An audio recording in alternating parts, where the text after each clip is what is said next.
and welcome to Delinquents. Hi, from Roll for Chaos. Hi, everybody, and hi all of these wonderful crewmates and castmates and friends that I get to share my Friday evenings with, and would not prefer to do anything else in the world. So, thank you for being here and for playing games with me.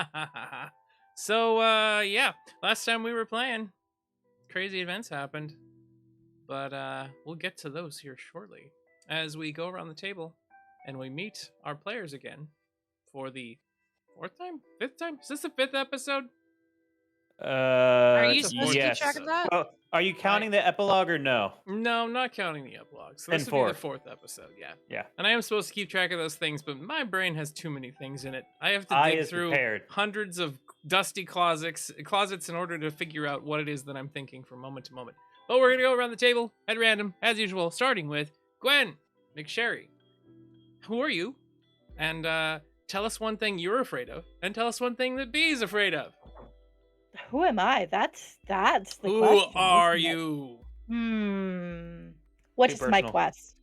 Hi everybody. I am Gwen, also known as McSherry. You normally see me over there in chat, but tonight and almost every Friday you get to see me play B. Who is our imagined 14-year-old navigator who gets into a bit of trouble now and then and wants to topple the empire for some reason. I don't know. One thing that I am afraid of, I am actually terrified of snakes. It's a full-on phobia.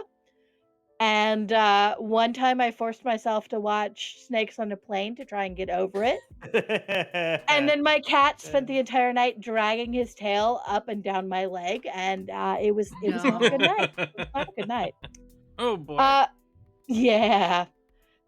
Bee's a little more esoteric with her fear. Her biggest fear is to find out that her parents were normal and she's nobody. The Ray, I hear. Yeah. I live that. I live that reality every day. I know how awful it is.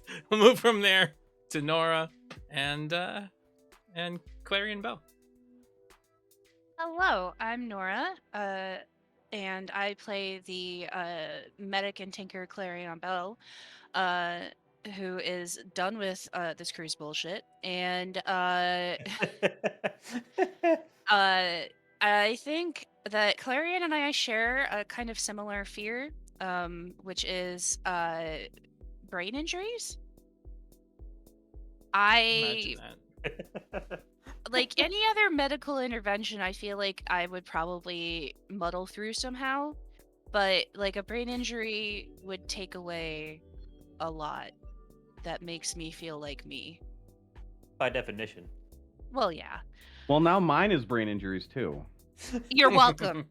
Yeah, and Clarion already worries a lot. Well, like she has compartmentalized this worry, otherwise she would be constantly thinking about what of her memories are false or real.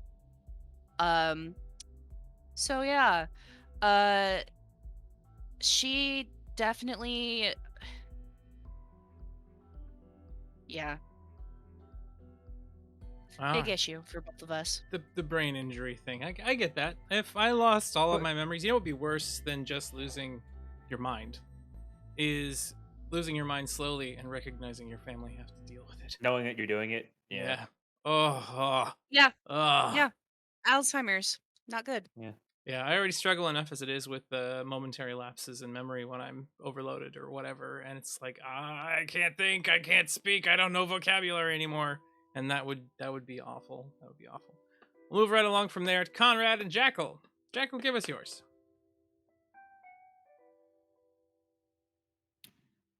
Mine are Conrad's. Both of them. If you don't mind sharing. I do know one of yours.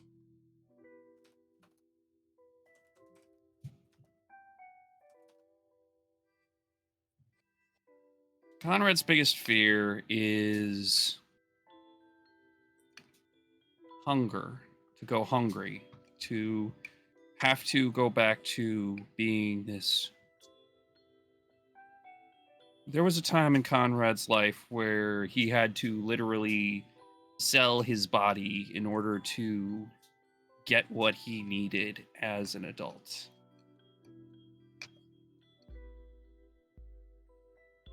As for me, well,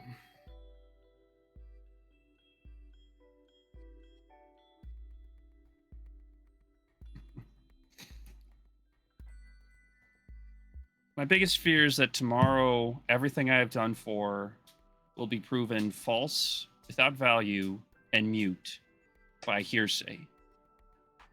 And I'll go back to another existence, 2 bags, wandering around on the streets, trying to stay the fuck out of the cold.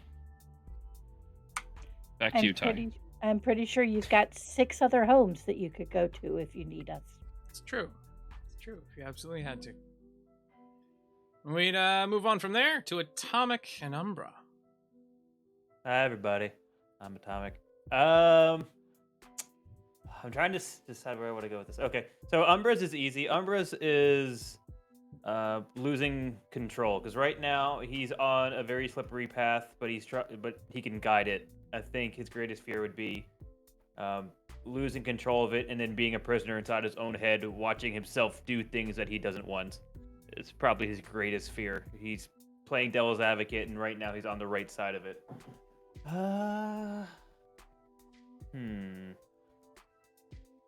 For me, greatest fear is probably just being forgotten.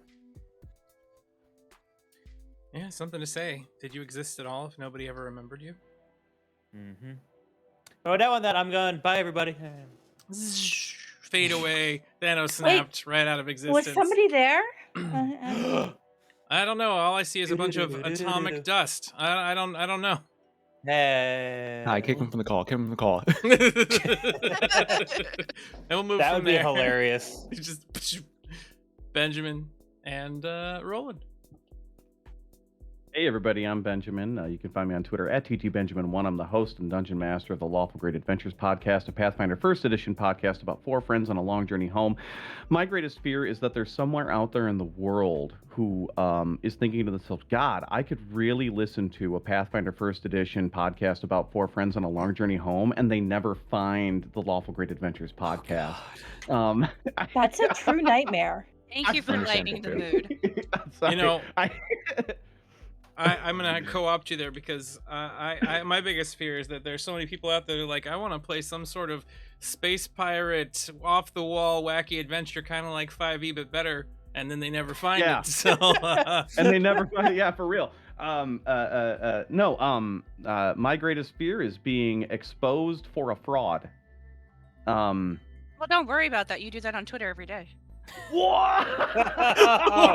Oh! I've got an aloe plant here if that would help. I was gonna say, you want some aloe for that burn? Boom! Should I get you a tourniquet? Oh my God! Anyway, Should I get you a tourniquet for shots fired? I'm never gonna emotionally recover from this. No, you're not. You're welcome. I play Roland St. James September, the Reverend with the Reverendist, and his greatest fear, because he's on the path, he doesn't have a self-preservation instinct, which is a theme for my characters, oddly enough. What Reverend is most afraid of is those who are on the path, but not being able to handle that because the right person isn't there to help them. Could see that. Needing to make sure that all of the flock are taken Yeah, care of. You muted, Captain. Nah, not to everybody else. Just you guys. We'll go on and move from there to Kai. And Leif. What's up? My name is Kay. I play video game. Just one. Video game. No, I just play one. It's Risk of Rain. That's it. No, hey, I've seen some Darkest Dungeon 2. You play it well, though. Wait, Darkest Dungeon 2 is out? Sorry. Yeah. Yes, it is. Okay. Yeah. So Not the 1.0, but it's out. I'm sorry, Ty, I had a family emergency. I've got to go. You I can, was gonna say, you can game shove called on account of game. Okay, sorry. I'm mute. Okay, Leif, your turn. Come on. I wish I'd played Darkest Dungeon lately so I could make a family quote. You can find me at Mascane on Twitch. I played Risk of Rain. That's it. I don't play Darkest Dungeon. Nope, never happened.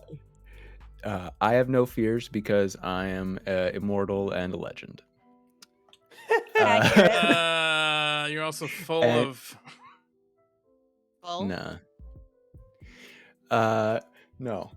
But Leifei has no fears. He's immortal and a legend. Damn elves. Yeah, it's understandable. Yeah, you know. Goated. He fears abandonment. Loss. Oh. Individuals that care and love for them, or they think that leave. Like Cutlass. Yeah.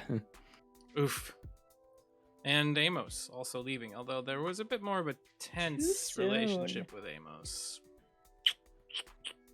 Anywho, yeah, I'm Ty, and I'm afraid of failure. But, moving on from there, we're going to go ahead and join this game. So, last time we were on here, everybody had made it on board the, what the heck was the name of the ship again? It is the Keelier, which was some sort of merchant vessel that was supposed to be loaded with riches and wealth. But, of course, there was some possibility that maybe it had to do with the DAD in some way, maybe shape or form, maybe just a little. Who knows? And everybody made it successfully onto the vessel, but unfortunately, poor little Beatrix I was going to say pure B, but it's not pure. There's no pure there. She's Absolutely pure, as the driven on snow. right. so she's got mud tracks on her. She was detected by something and temporarily nullified by something, and then dragged aboard the vessel to be held in security. And everything kind of went sideways from there. Part of that was when B notified the officer that there was actually an alarm that was on the screen, then showing everyone inside of the hold, kind of breaking through stuff. It just distracted the happens. guards, and I was able to escape with Leifei's help. It did exactly what I meant it to. Exactly what you meant it to do. And then, of course, making you and Leifei making your way out, you happen to strike a very powerful pose that made a sword master there that worked for the DAD to rethink their decision to just murder the two of you. And they have left to go speak with some of the others about what this could mean. I'm sure you will see that individual again in the future. So from there, we happen to have a bit of sparks, some fire land on some boxes in the middle of the hold, which was filled with military-grade equipment, some of it designed to make explosives, fire, or ammunition, and things like that. I'm sure it'll be fine. It won't explode or anything. But we're going to find out. This time on Delinquents. Why am I doing this in such a weird way? We're going to go ahead and go straight to the combat screen real quick. And we shall then play said game tonight. So, here we are, transitioned over, and the map's back in place. We've got Roland standing there surrounded by threats at the moment. Some of them seriously injured by a mixture of his efforts and by the Were-Corgi's efforts of Conrad. So, Roland, you are up in this moment. You did see the fiery sparks land amidst the boxes over to the east of you, in the midst of the hold. And then, of course, you're surrounded by threats. Roland looks over at the Were-Corgi. Conrad, right? Okay, got it. Do you got these gentlemen, or...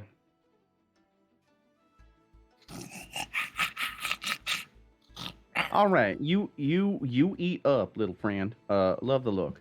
And then Roland sort of vaults over all of them and heads over to the sparks. All right, so go ahead and give me your movement real quick. And as you go, one of the soldiers nearby flicks out a wrist that has a small electrified metal wire attached to it in an attempt to trip you. If you would, give me a defense roll. Roland rolls his eyes.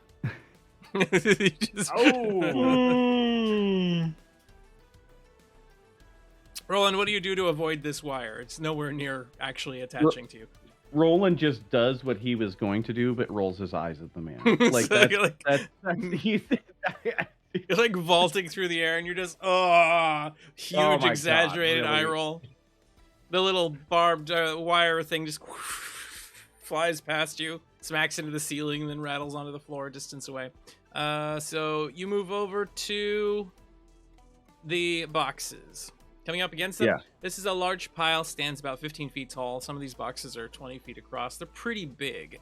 And they're all kind of stacked together. You see fire blazing up on the top of one of them. What do you do? Let's see here. I had a plan last week. Add gasoline. Yes, I'm gonna make it worse. No, I'm not going to. Well, we'll see. Maybe I'll make it worse. I mean, that's usually the MO for this crew, but you know.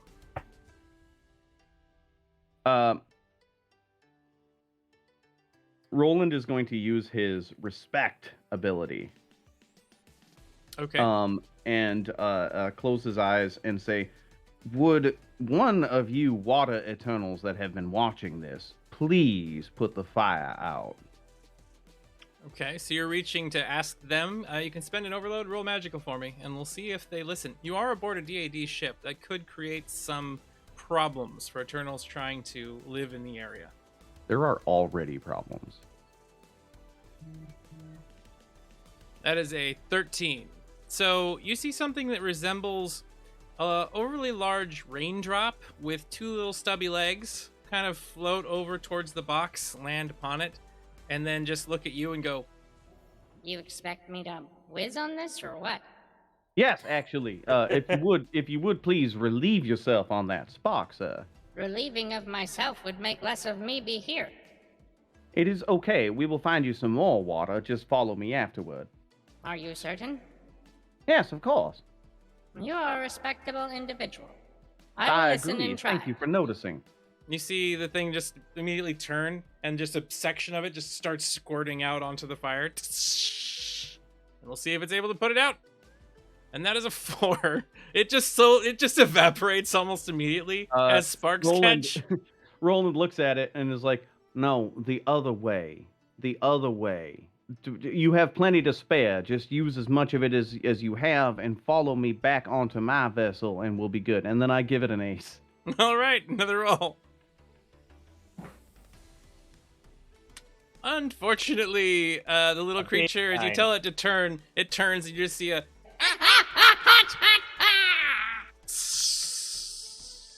and it evaporates. Well, shit. That was Roland's action for now. More of the other one, but yeah. So it is now the soldiers' turns that are all kind of around the corgi, as the first one rushes forward into the open space and just jabs in with a knife towards your chest. Conrad, if you would, defense or do something.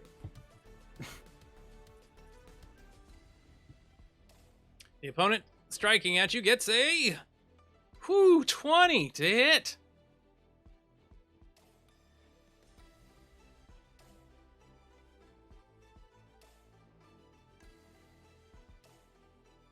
And a 20 to succeed at defending himself. Conrad is able to move aside without taking a strike. All right. And another one comes at you. This one, gunshot, close range, tries to hit your chest. Bang! Another attack goes off. This opponent gets a 7, 8. An 8 to strike you. Not that big of a deal. You get a 15. Again, dodging aside, the gunshot goes off. One big paw comes up, slapping the pistol aside and being missed. The last swing comes in. Someone with a rather large mace with a silvered tip swings it down towards your head.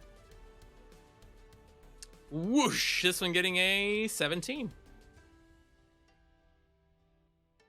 Conrad's luck seems to be wearing thin. A 9 is not good enough to avoid that attack. You all ready? Going to take the hit. All right, so the attack comes in, strikes you right in the chest, and deals 1d10 plus 3, 9, 10, 11, 12 points of damage as it smacks you. Boom. You don't have any extra hit points. Your armor could take some of this if you'd like. Nope. All right, so you're just going to take the 12 damage itself, straight to CHP. Pop. And across the room, the one soldier that's standing over there turns after being shocked and mind controlled temporarily and messed up, all these kinds of things, and sits there on the floor pretending to be dead, and then starts drooling because there's too much dust. He begins sneezing, and he's like, looks up at you. Sorry, I'm still. You're dead. Just stay dead. You hear the sound of booted footsteps coming from somewhere else inside of the vessel. If you would, Clarion and Sulfiz, the two of you could listen if you want to roll an aware for me and see if you can determine what direction they're coming from. With a 19 from Clarion, expertly done. Yes. Aether Coil can't hear shit. Clarion, you can tell that there are two other soldiers running from the right. Probably wherever the captain went, she probably grabbed them. And one coming down from the north.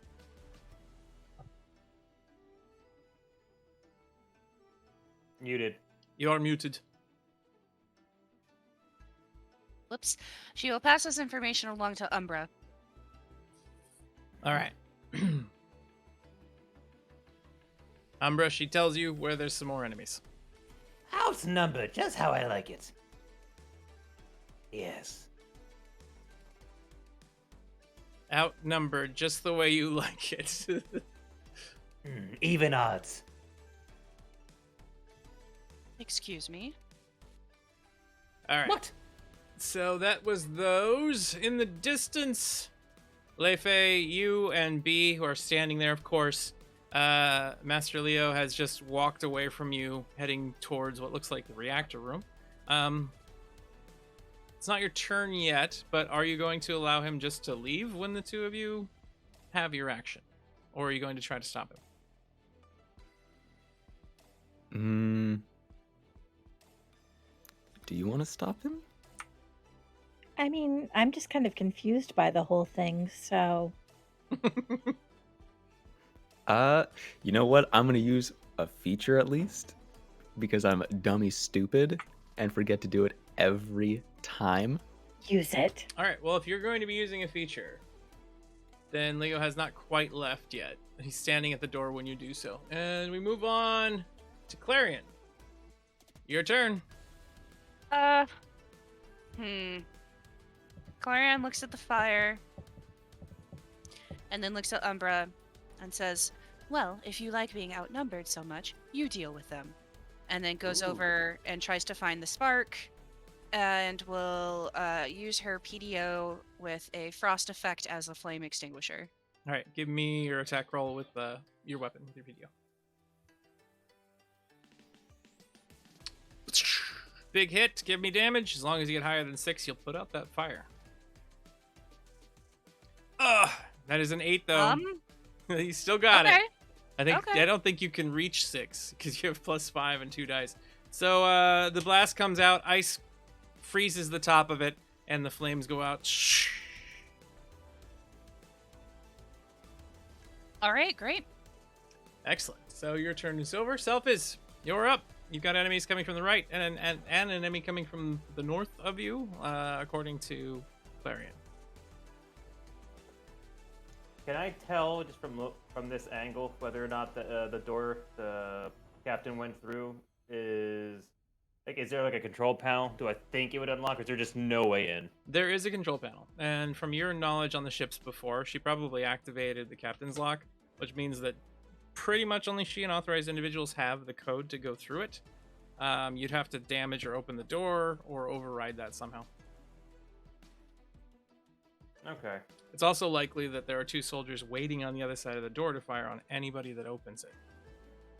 We don't worry about those kinds of things. Is there, remind me, in this system, is there holding actions or is it only on your turn? There is holding actions, yes. You get to, You can hold your entire turn if you'd like. Move is 5.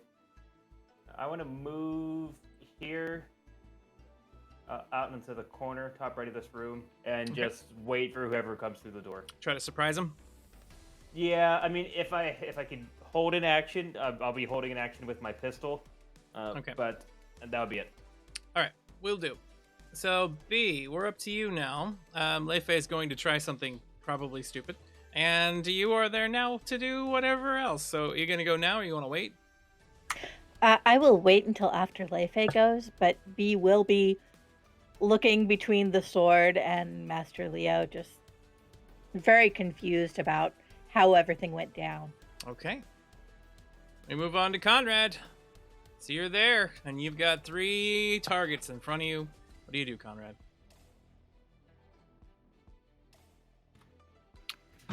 I think I'm gonna go for Old Faithful. I'm gonna go for.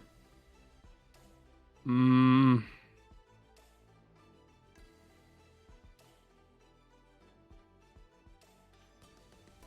standard action, Feral Regeneration. Okay.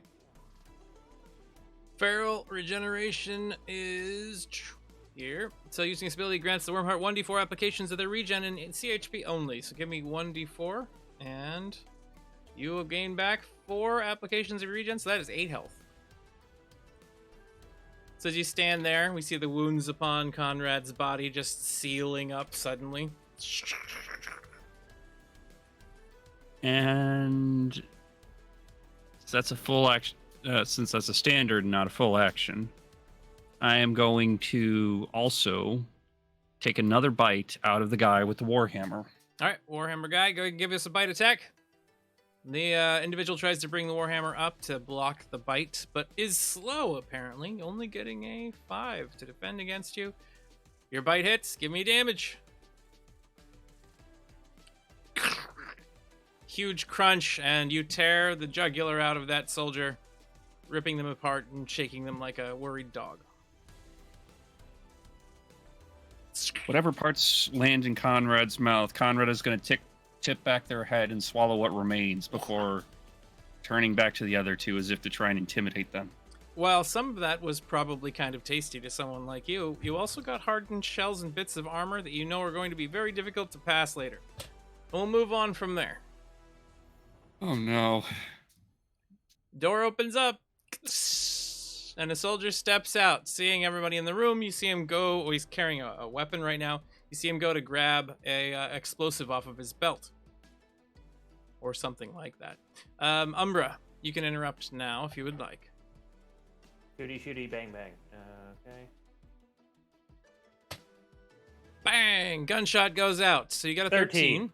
The opponent is at -4 because he's surprised. So his defense roll provides him with a 14. He's one over you. Okay. Unless you'd like Gotcha, to ace bug. that, you are unfortunately going to miss. Shitty, Ooh, do we carry our aces from last session? Yes. Okay, well, I have 2 randomly, so sure, why not? Okay. Not gonna happen, but nope. Bang! Way worse. Even That's worse. a 4.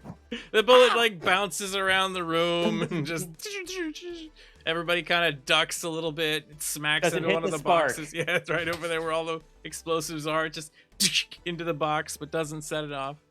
You're lucky. And we move from there to Leifei. Leifei. Sheldon's still sitting on your shoulder, by the way. So if you want Sheldon to do something, just remind me, please, Clarion. I love Sheldon. He's my best friend. He's my best friend. He's my pirate parrot. Leifei. Sheldon will never abandon you. I love you, Sheldon. Leifei is going to turn about and take a couple steps after Leo. Okay. Master Leo, it's Master now, right? You see him like stop and look over his shoulder just slightly. Yes, Leifei? It's been a long time since I've seen somebody that was of the creed. How are people doing? Our people are scattered to the wind at the moment. With Blondie's death, we're all trying to figure out what to do next. I'm surprised. You were supposed to be brought into the fold, part of the Empire's defenses, and yet I find you aiding pirates. Yeah. I couldn't stand beside my prior master.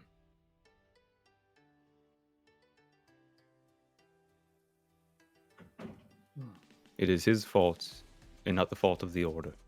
but I can't stand beside you any longer.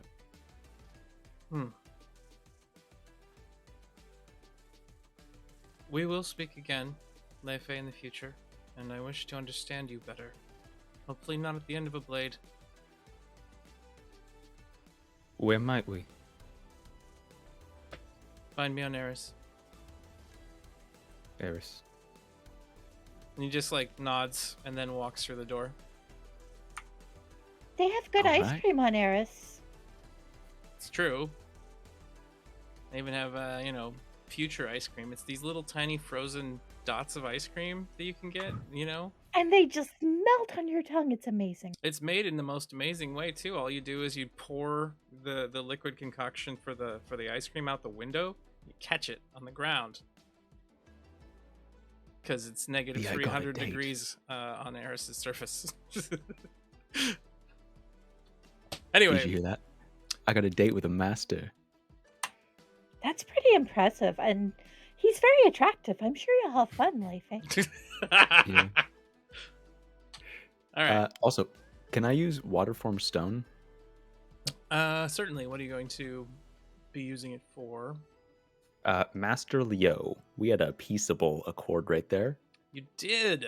So, multiple encounters with a target, they can roll charming once per encounter. So give me a charming roll. As soon as you reach 40, you'll change their standing with you temporarily or possibly even permanently.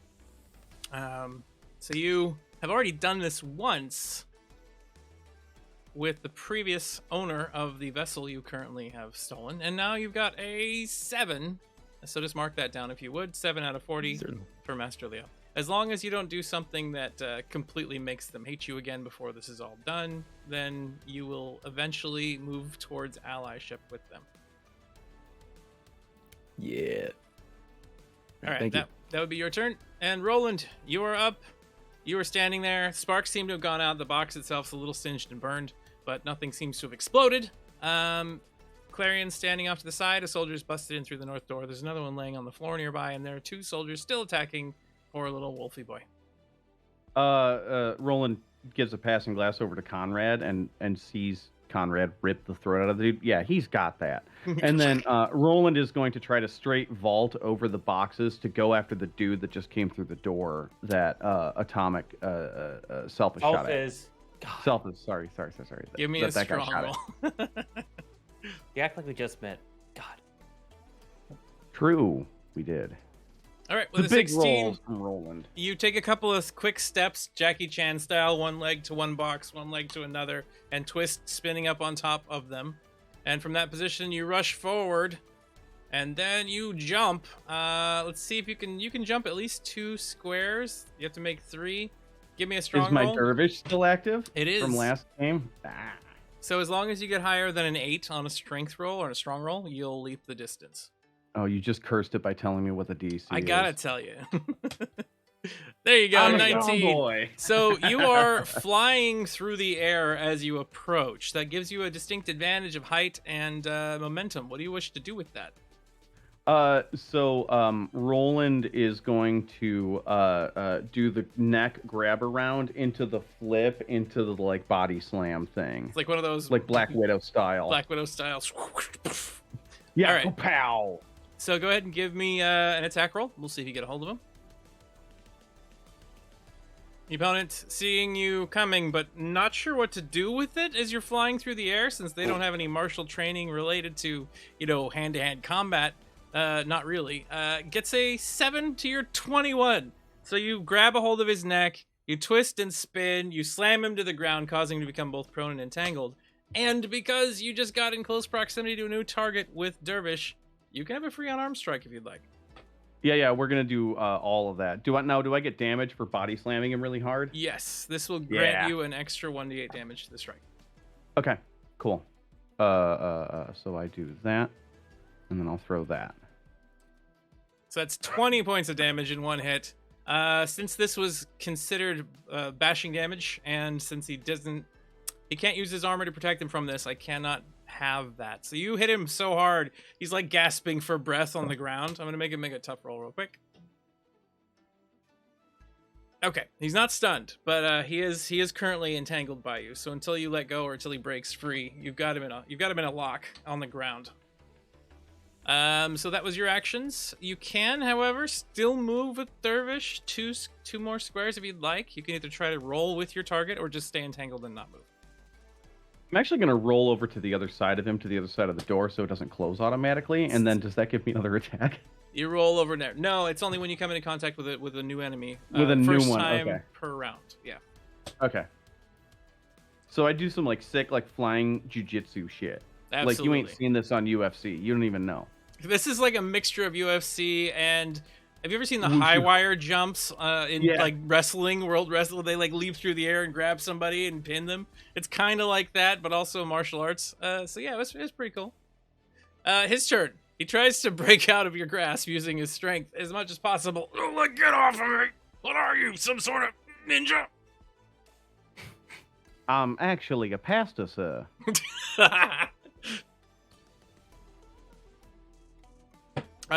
You tie.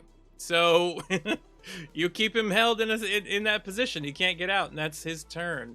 The two soldiers in front of Conrad now roll toughness to see if they are afraid of him. No, it looks like they are holding on to their combat training, realizing this is life or death. You see a blade come in towards your gut, and you see a revolver pointing at your chest. So 2 attacks coming at you, Conrad. Give us your first defense as a knife blade comes in, getting a 12 to strike. Can I use my cornered? You have to have 3 targets attacking you to cornered. Okay. Defense. Yes. If you take a hit from this guy, which you're going to, then you could corner it afterwards. What do you mean? There's an I didn't see that. That roll didn't exist. No, that was 20. Conrad immediately shrugs aside a knife blow, stabs into his gut. He just pulls it out and it doesn't hurt. And the other one now fires a gun at you. Bang!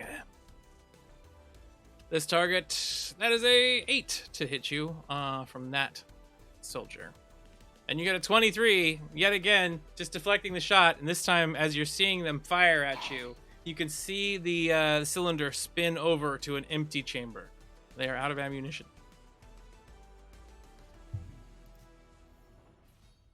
Clarion. Fresh meat.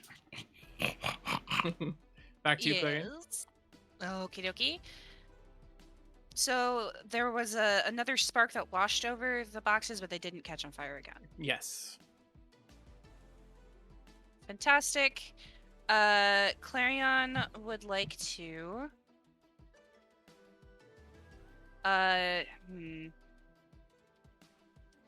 She's gonna help Conrad, so I think she's gonna take aim.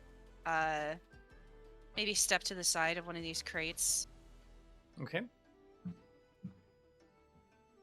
Kind of lean around it and fire at the first one you could see. Yeah. Yeah, just with the regular pistol. Or no, the PDO. Okay. Bang! That is a 16. The opponent gets a 13. So you hit. Give me damage. Your opponent takes 10 points of damage to their arm. You see them like stagger, seriously wounded, bleeding all over the floor. And that would be your action for the moment, unless you want to do something with Sheldon. Sure. Let's have Sheldon report in on his location and just, like,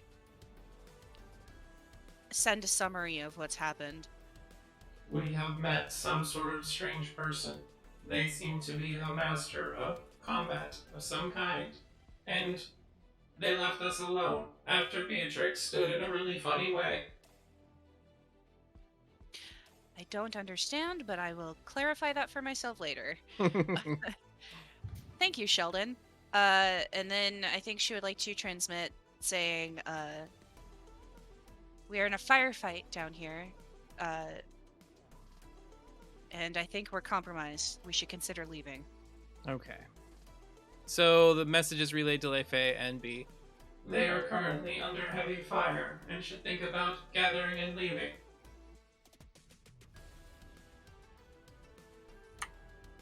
I think that makes sense. I'm getting the feeling that there isn't any loot here. I am What? getting a message. It appears, yes, the ship has called for aid from the Empire. We should definitely get out of here then. Man, I actually hate the Empire so much right now. I mean, same. Do you want to join Clarion and I in our attempt to, like, kill everybody and burn it down? I mean, it's a good option, but like that would mean that Master the over there would try and kill me as well. Well, tell you what, when we get back to the ship, you can look at my mural and see if that changes your mind. Let's go. It might change my mind, honestly. You have a Nakavot, and he's gonna turn around. Yeah, let's just get out of here. Honestly, you're probably right. There's probably no treasure here at all. So you two plan on leaving from that point and going back to the ship, back at in the electrical room? I think B at least plans on going and finding the cargo hold. There's a heal to Conrad. 1d8 plus 1. Conrad, you have gained back 2 health. Congratulations. Alright, so you're heading back towards the cargo hold. You can, of course, head off to the east and then to the south. Probably. But that might require going through some areas that you don't have any idea what might be there. Or you can travel down southwest and then back through the security area and down beyond there. New fun's place or old boring place? Oh, come on, V. You know this is the safe. Of course, we're going to the new place. Yes. All right, so B, you did save your action for after Leifei went, so I'm going to give you that chance to use it now. Before we switch Excellent. back over to Selfish. So, where do you go from here? Back down the hall so we can go east and south. All right, you walk a little ways down. You can keep moving with your other action if you'd like. There's a way that goes south, automatic right here, right now, or you can continue heading east. Another heal from Annika comes out to Conrad, providing 7 health this time. You walk around the corner, come to a door. I'll wait for Leifei before I open it. Okay. Selphis, we're back to you. There's a soldier on the floor, completely entangled in arms and legs by your friend Conrad. Roland. Sorry, I called you Good job. Conrad. Friend. Question Friend. quotations, yes. Good job, Revan. The distraction worked exactly how I planned it to. And I run up, and I will try to stab them in the face with the saber. All right, give us a strike. The opponent is entangled. If you roll very poorly, good. You got a good one. The opponent critically fails. I'll give you a choice. 2 options. One, is this opponent helpless and you just kill them right away? Or do they try to beg for their life with some information? Information. Okay, now I will tell you. You'll have to determine whether this information is true or not. So is that still okay? I have ways. Can I help too? Certainly. So give me your best. I'm gonna take your information. He's like, wait. Either you give me a reason not to kill you, or I will kill you and then drink your soul. Can he I do mean, that? that's a bit. Yeah, actually, he can, but that's a bit much, don't you think, Selphis? Shadows start coming out of the eyes. Oh my! You had best respond quickly, sir. I know what they're keeping on board the vessel. I know what they've got. All I care about is my bomb. Is it here? I don't know of any bomb. Just the eggs. Eggs. Now go on. Now Eggs. I'm listening. But we were escorting these. We're bringing them to the DAD, heading to Silver Shield. We're supposed to deliver them with utmost haste. Apparently, they had some sort of very powerful magical content or something like that within them that could be a game changer for the way that we deal with threats. And where are they? They're under the captain's quarters. I'm just gonna look. I'm gonna give a kind of one of those side-eye glances at Roland and just see if he's good. Roland looks back up and then looks down at the guy. Roland, now wait. Does Roland know this is a trap? the ship. No. Was it revealed to Roland that it's a trap? I don't think Roland knows. He I doesn't- know. No, I don't think you know. It would be No, I don't me, think Roland knows. Conrad, and I'm not even sure if Beatrix was in the room when she said it. Was she? No, not Beatrix. No, Yeah. so it's Clarion. I Yeah, think Clarion Clarion. in the back would like pipe up and say, respectfully, this crew has had a bad history with eggs, and this is clearly a trap. Let's leave. Roland looks down. Can I see if this guy's just lying to save his own life? You can give me an aware roll just to see it that way, unless you have some sort of magical way of doing it. Not really. High enough Double skill. critical failure. Double critical failure. That's gotta be Only worth one critical something. failure. What? Oh, that's still only a -1 for Selphis. Danica! It's not a crit. I think Selphis, you believe him with that poor of a roll. Obviously, this has got to be real. And if it's something the DAD's into, it's something pretty serious. He's already thinking, it's like, all right. There's an Alright, I ace got to an ace rolling. for Manica. All right, never mind. Before I do anything. And Clarion will also pipe up. They have called for the Empire for reinforcements. Factor that into your considerations. You, Thank you for the information. you got an 8. An 8 is not good enough to determine whether he's lying or not. So I'll take it instead of a 1. Sophis finishes the job. you just kill him anyways. Oh, just dead. So I'm gonna look up at Roland and be like, what do you think? Should I make sure that it's truthful? You've got a huge splash of blood across your face from that. It's just like someone went through a mud puddle suddenly. Actually, that's not a bad idea given Clarion's concerns. This battle seems to be winding down. If you want to figure this out, I'll go assist Conrad. We can lock this down and then decide if we're going to retreat or not. What do you say? Sounds good to me. We just need to make sure if we get into the captain's quarters or into the bridge itself, we should be fine. I mean, fine is a relative term given At that... most, there's 3 people in there. We have a book, and then you all people. We should be fine. At most, how do you know that there's only 3 people in there? Well, I saw them. Therefore, there's at least 3. At least So the rather odds than are... most. The Somewhere odds are between there's... 3 I people only and the saw capacity 3. of the Therefore, there's ship only are 3. in the other room. All right, I understand. No, it's fine. Yeah. Let's clean up here, lock this situation down, because I would like to not be in the explosive room anymore, and then we can see if this man's lying or not. All right, get back. I'm gonna drink his soul, and then I'll wait All till my right. next turn. Awkward. And then Roland shields his eyes. You're also dripping from the face. Very sticky hands. B, it's your turn again. I'm assuming you're gonna wait until Lefe gets to have their chance to act. Yeah, I'll wait until. Well, actually.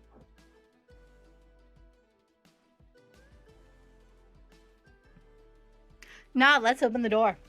Okay. The door pops open. Inside, this appears to be possibly a med bay. There's new beds, obviously not used as intended, indicating the ship has not seen much injury or battle in the past. A standing rejuvenation tank is at one end, very expensive. With the right know-how, could be used to stave off even the worst of injuries and maladies. And looks like with the right equipment, you might be able to haul that on board your own ship. Oh, There's yeah, an engineer standing inside of here right now who just kind of looks over at you. Why is there a child on board the ship? The guard said I could find the bathroom around here somewhere. There's no bathroom. They're really busy with something though. I don't know what's going on. Can you help? No.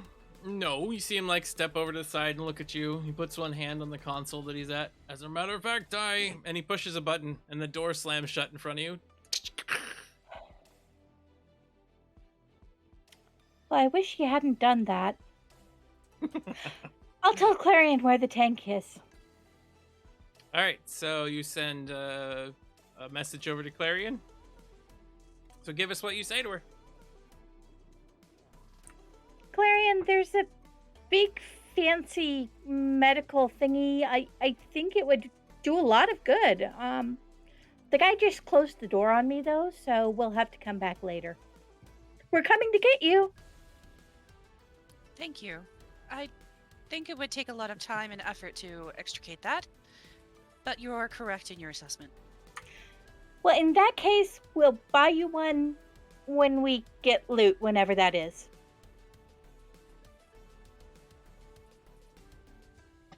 Whenever that is.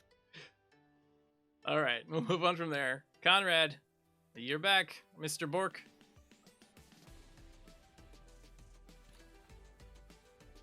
I'm gonna take a wound because I've just I've gone over my overload max, Okay.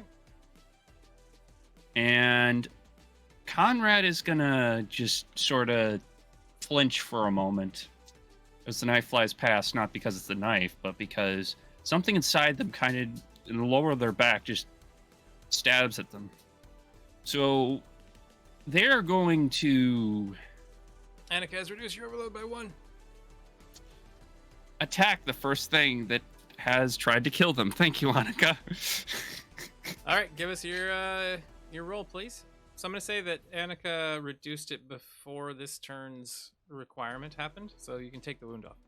And then go ahead and give us your attack roll. All right. Oh, crit failure on the part of the enemy. Yeah, I'm gonna gore him. I'm just gonna just.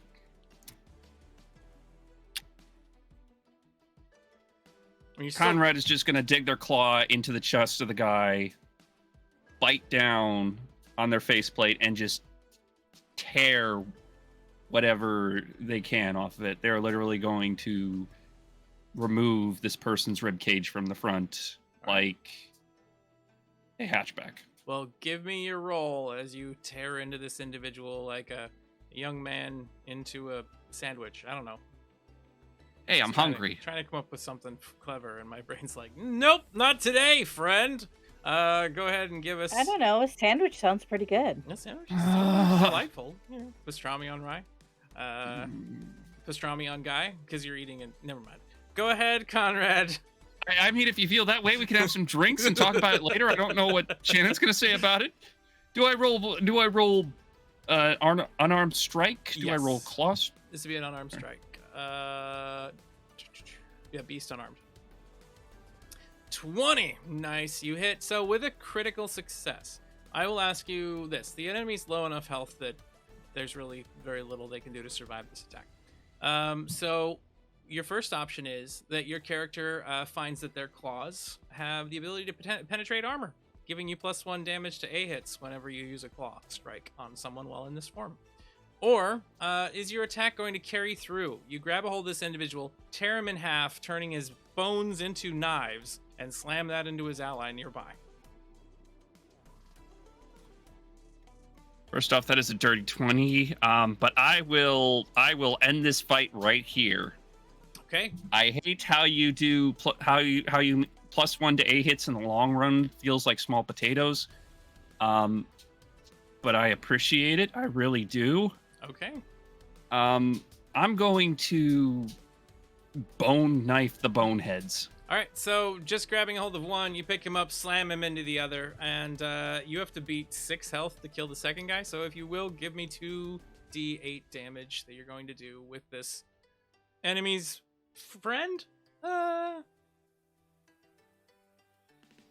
And you do 9 points. So you bite into one, tear him in half, and just slam the other half into his ally. And both of the soldiers just fall to the ground, just torn apart.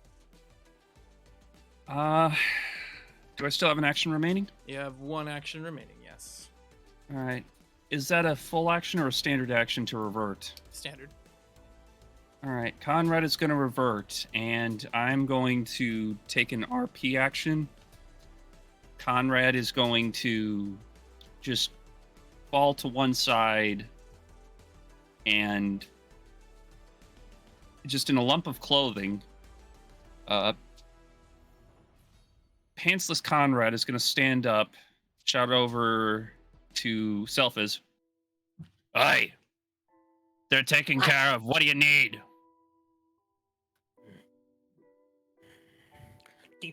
Give me one moment and I'll... Just one moment. Where did everybody? We don't have one moment. Brother Conrad, we need to lock this place down. I need to devour his soul to see if he's being truthful, and then I can tell you what to do. Well, okay, Mom. Oh, for the love of God, shut up. Go over there and lick yourself or something. Lick me yourself, you coward. And Conrad just turns away.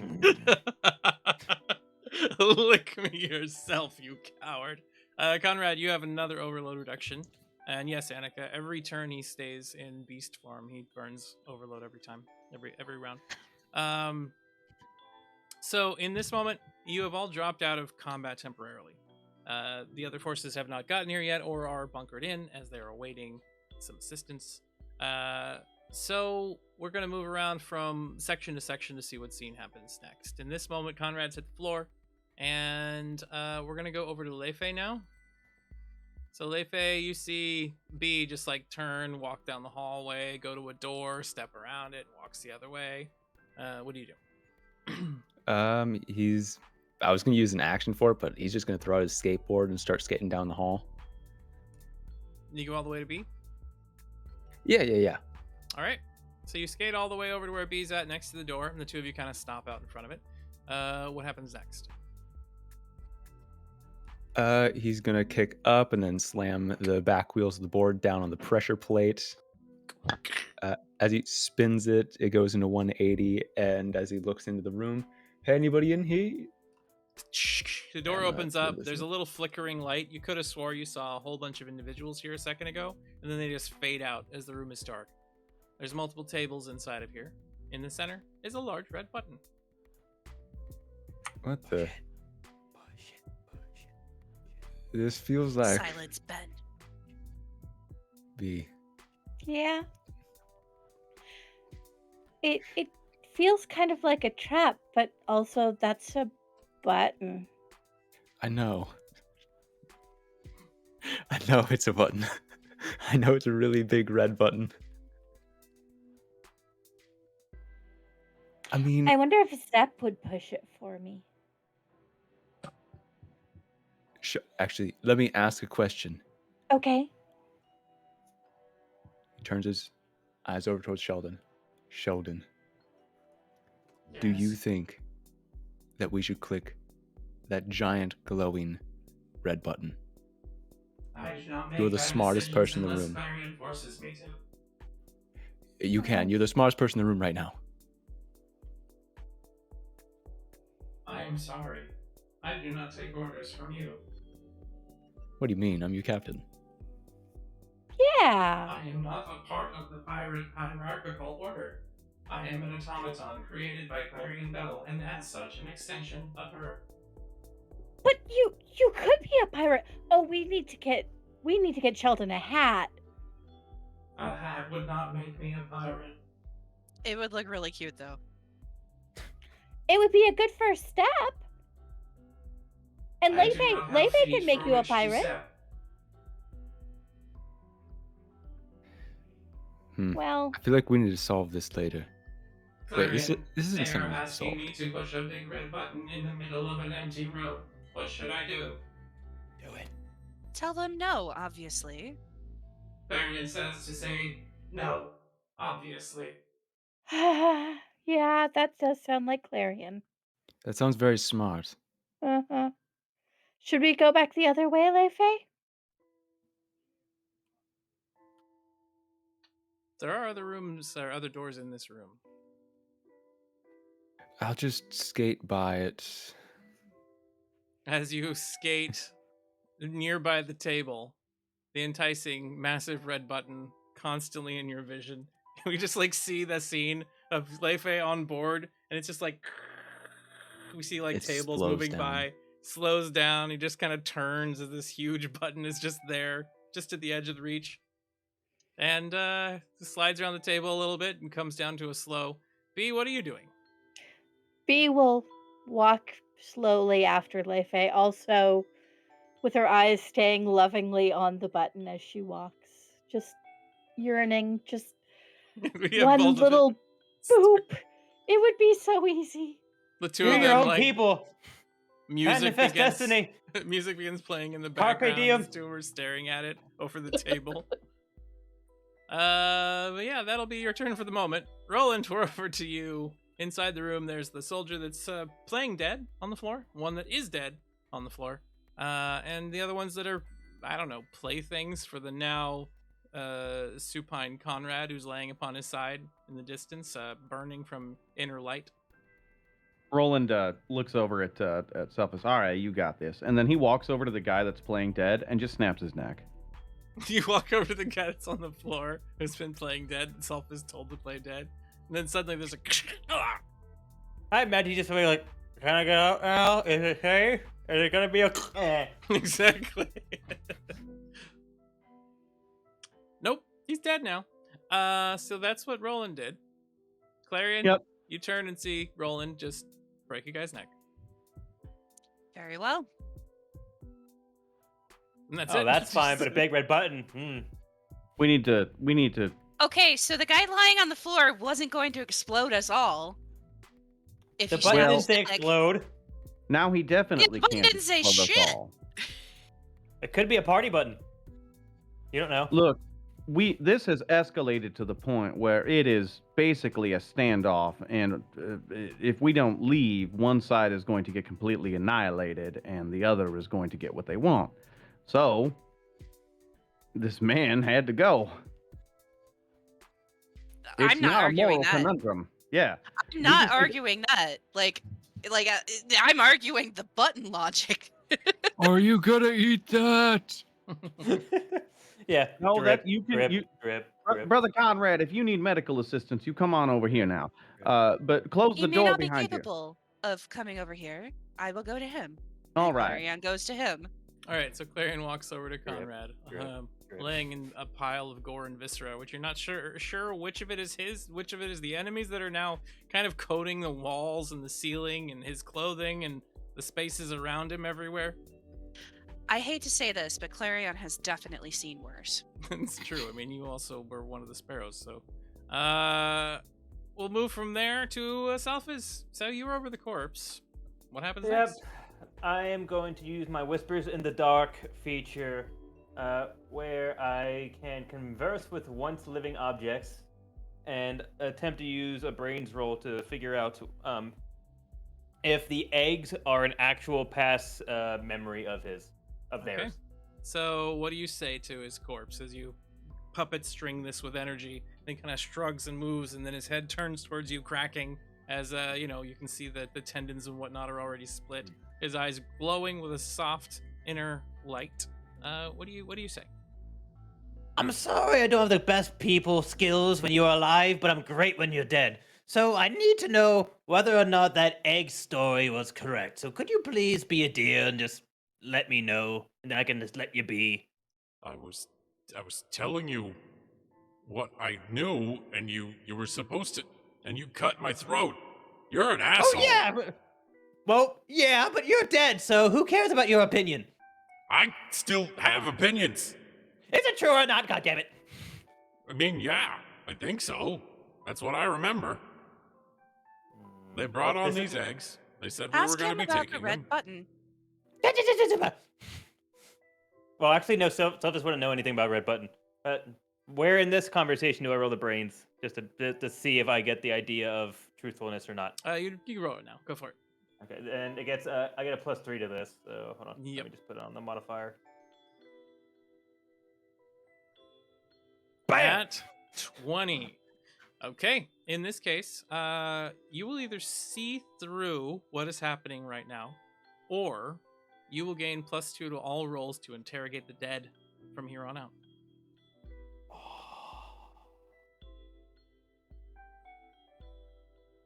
Does that impact whether or not I figure out it's truthful?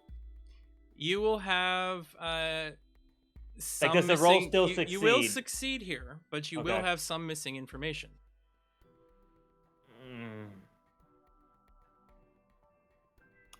I'm gonna go for the permanent since this seems to be a running theme now. All right, so you gain +2 to interrogating the dead. I can't spell, but that's fine. All right. That's all right.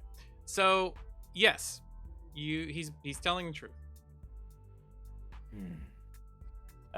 Now, since the spell card is a little vague, is it just one question, or how long do I have to discourse with it? So in the case of Whispers in the Dark, you can converse with them for up to a scene. So you can sit there and keep talking to them, but asking each additional question might require some. It's like talking to another person. Yeah. That's fine. Well, thank you for that. I know we got off on the wrong foot, but now could you tell me where these things are? You said they're under the captain's quarters. Is the captain's quarters that locked door over there? Not exactly. No, that would be not a good place to go. They've probably got it completely secured. The captain's quarters are located inside the small alcove beneath the piloting deck. The whatever that's called, where they do all the steering and stuff. Oh, you're below the cockpit. All right. Yes. And what's the best way to get there? Is it I know you're dead, but the way that your body is askew, is it that way? Is it that way? Well, it depends on if you're speaking about fastest routes or safest routes or the most fun routes that happen to have, lots to look at in the way. Maybe pick up fastest, snack. more direct, fastest. You might have known this, but we're kind of battling time right now, so quickest would be best. Oh, you could always join me. I have all the time in the universe, being dead and everything. But I will keep you here for life. What life? Afterlife. You can either stay here and be just like a weird floating shadow that listens to me all day, or we can just get on with it. You know what? What? You, sir, are at my beck and call. See, I am eternal now. I am dead forever. I You're start only like alive for such a grabbing period of time. the spear, and it's just like You really want to stand here for.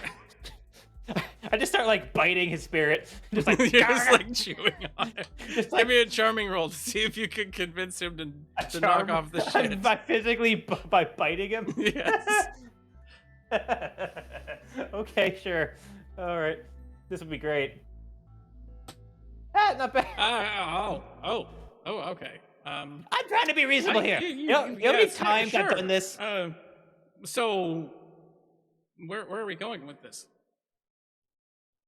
Look, you're not really my type, so if we could just keep it to now, that'd be wonderful. So what was all the biting? Fine, whatever. Through the door. It's called foreplay. Now, just fastest way. Listen, it's heading east through that door, but you go through that door, you're gonna get shot at. You know what? I don't care. Go through that door. It's the fastest way. Okay, go how there. about a big Turn red left. button? Go through the door. Big there. red button. Big red button. Big red button. What big red button? I don't fucking know. They said about a big red button. I don't know what you're talking about. Clarion, I need more detail. You're muted, by the way. You're muted. It is in a completely empty chamber. And that Empty chamber. Big red button in the middle. the engineering Near engineering.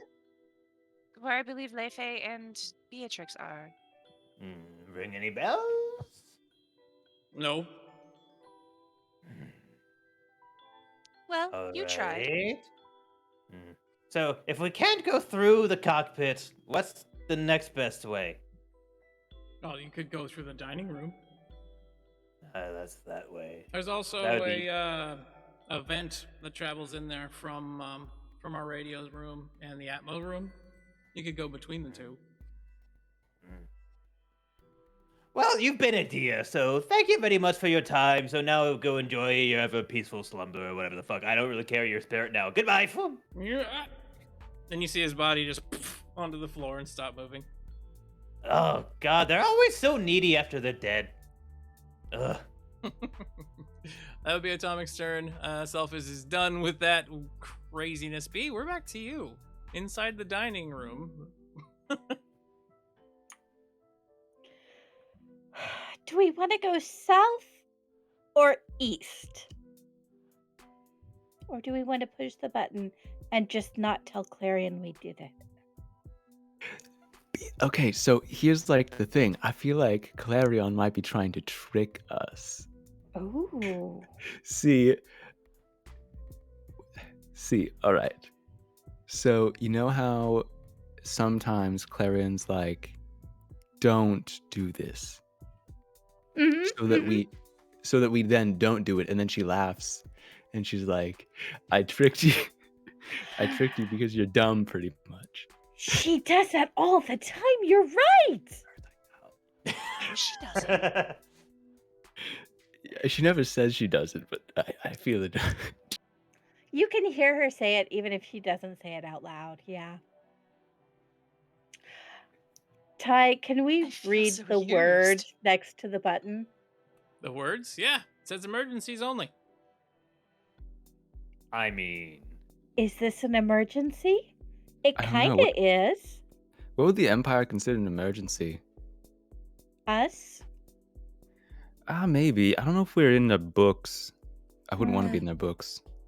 That's true. That's true. We will be eventually, Clarion and I, after we take them down. But that's kind of after the fact, so we wouldn't be an emergency anymore. We would have already emergencied.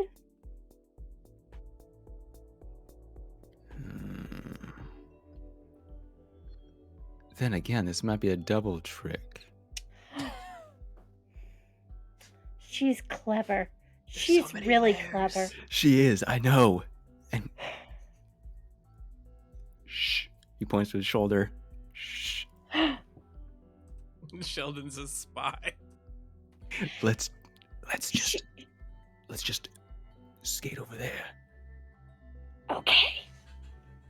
Can I walk? Yeah, you can. Totally. Right. Yeah. Okay. Okay. We're totally heading off to this place to see for any treasure.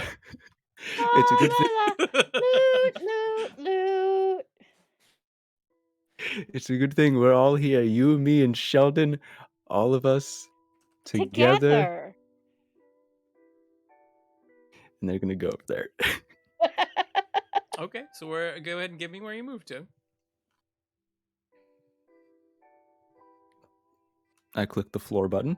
That's no advance notice on me clicking any other buttons.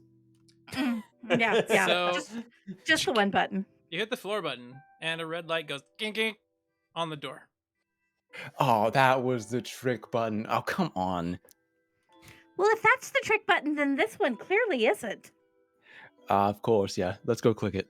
It'll Okay. probably open the door. So you walk over there immediately to press the button. As you hit it, give me a magical roll, please, B. yeah. All my dreams come true. 18. All right. So off to the side of you, as you're going to hit it, and you see Zep suddenly show up, like waving his hands. Stop! You do this! Oh, shit!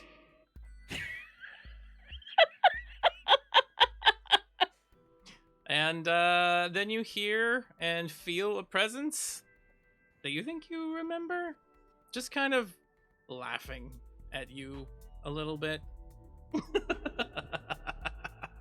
That's very rude. I knew it! I knew you would fall for it. I've seen inside of your minds, you know. You should have given me the information I was requesting before, all along. Now you and your friends will all have a little nice party in the void. Goodbye. Not you again. You hear the voice of Eukerba, that strange squid-faced creature entity from last season that tried to drain people's minds and take over others. This time he didn't even leave us with sausages. At least last time we had sausages. Mm-hmm. As the button is pressed, inside of the room with everybody else, as you're standing there, the doors go chunk and close. All around you. Thump, thump, thump. And Clarion immediately radios and said, "You pressed the button, didn't you?" It was a triple trick. Oh, there is red lights you need blinking to be more clear. all around the boxes in the center of the room. You were wondering why they would just store a whole bunch of explosives inside of their hold. Oh no. And you see them starting to blink faster and faster and faster. So we will now go back into initiative order. So if you will roll initiative for me, we'll see where you begin. B and Leifei, you will count as a single unit at the moment until something is remedied. Okay, we got Why do I have it? 9 for Selfish. Yep, you're still at a 9, same as before. 10 for B. Oh, it's agility and awareness, isn't it? Yes, it is. Never mind, that's why. Clarion with an 18. Better than before. That's nice. That's nice. And let's see, Conrad with a 14. And Leifei with a 12. Excellent. So first up in this list is Clarion. Clarion, you see everything kind of blinking out of control. You feel strange. Obviously, this has been set up in some way.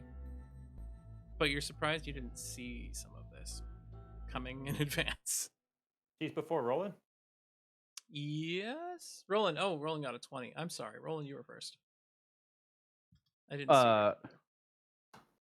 Oh hell. So the all the boxes are blinking, huh? Yes. All the boxes in the center begin blinking, and you start making a loud whining, like high-pitched noise.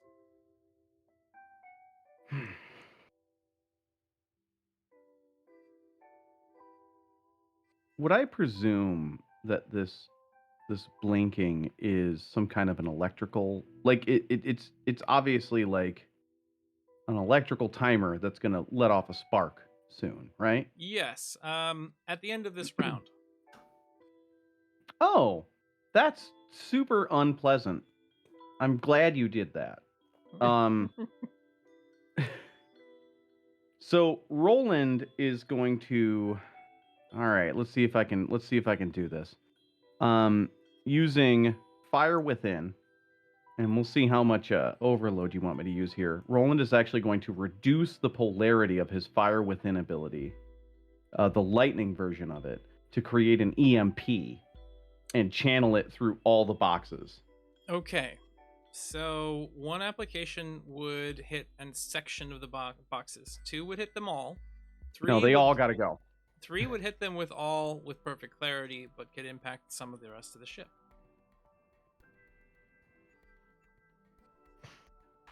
We'll do 2. I'll take 2. So spend your additional overload for the effect. Give me a magical roll as you touch these boxes, and we'll see how successful you are. Roll higher than a natural 10 to avoid possible calamity. Nope. Oh That's a boy, 3. there it is. That's a 3. So that's going to be chaos effect, targeting chaos all of the effect. explosives in the room. That's good, right? Honestly, if they turn that's a into bit of like calamity. cotton candy plushies, that's pretty Yeah. cool. Maybe they'll meet their GM. Maybe they'll meet the GM. All right, so you're good with that? Then here we go. I mean, I turn can't- into I can't- gold. Here I comes can't be the- other than good with that because I can't use any aces. That's true. Well, you can use Well, like, aces yeah, if you if- have them, but yeah. Yeah, Annika already used hers on me, so There you are. Let's have Time to roll on the table and see what happens. Fate is going to decide for us today. path. And the path says, okay. The boxes become entirely covered in hair. So suddenly, there's a huge coating of woolly hair surrounding all of the boxes. I mean, it might lessen some of the impact of an explosion.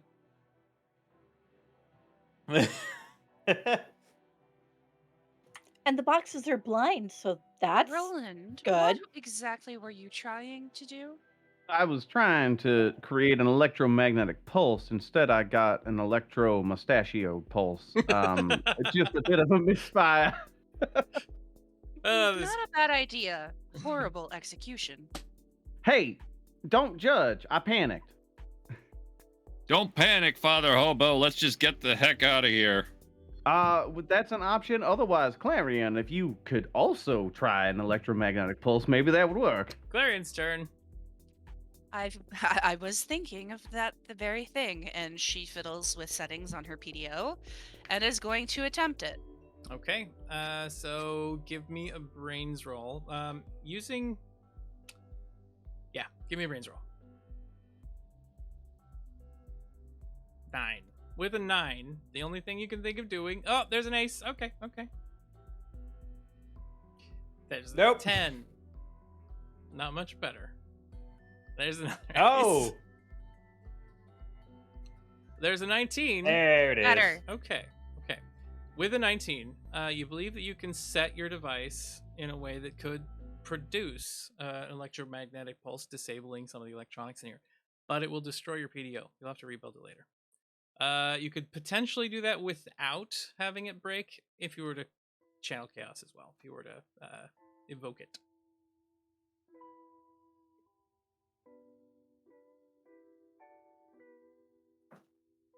Huh.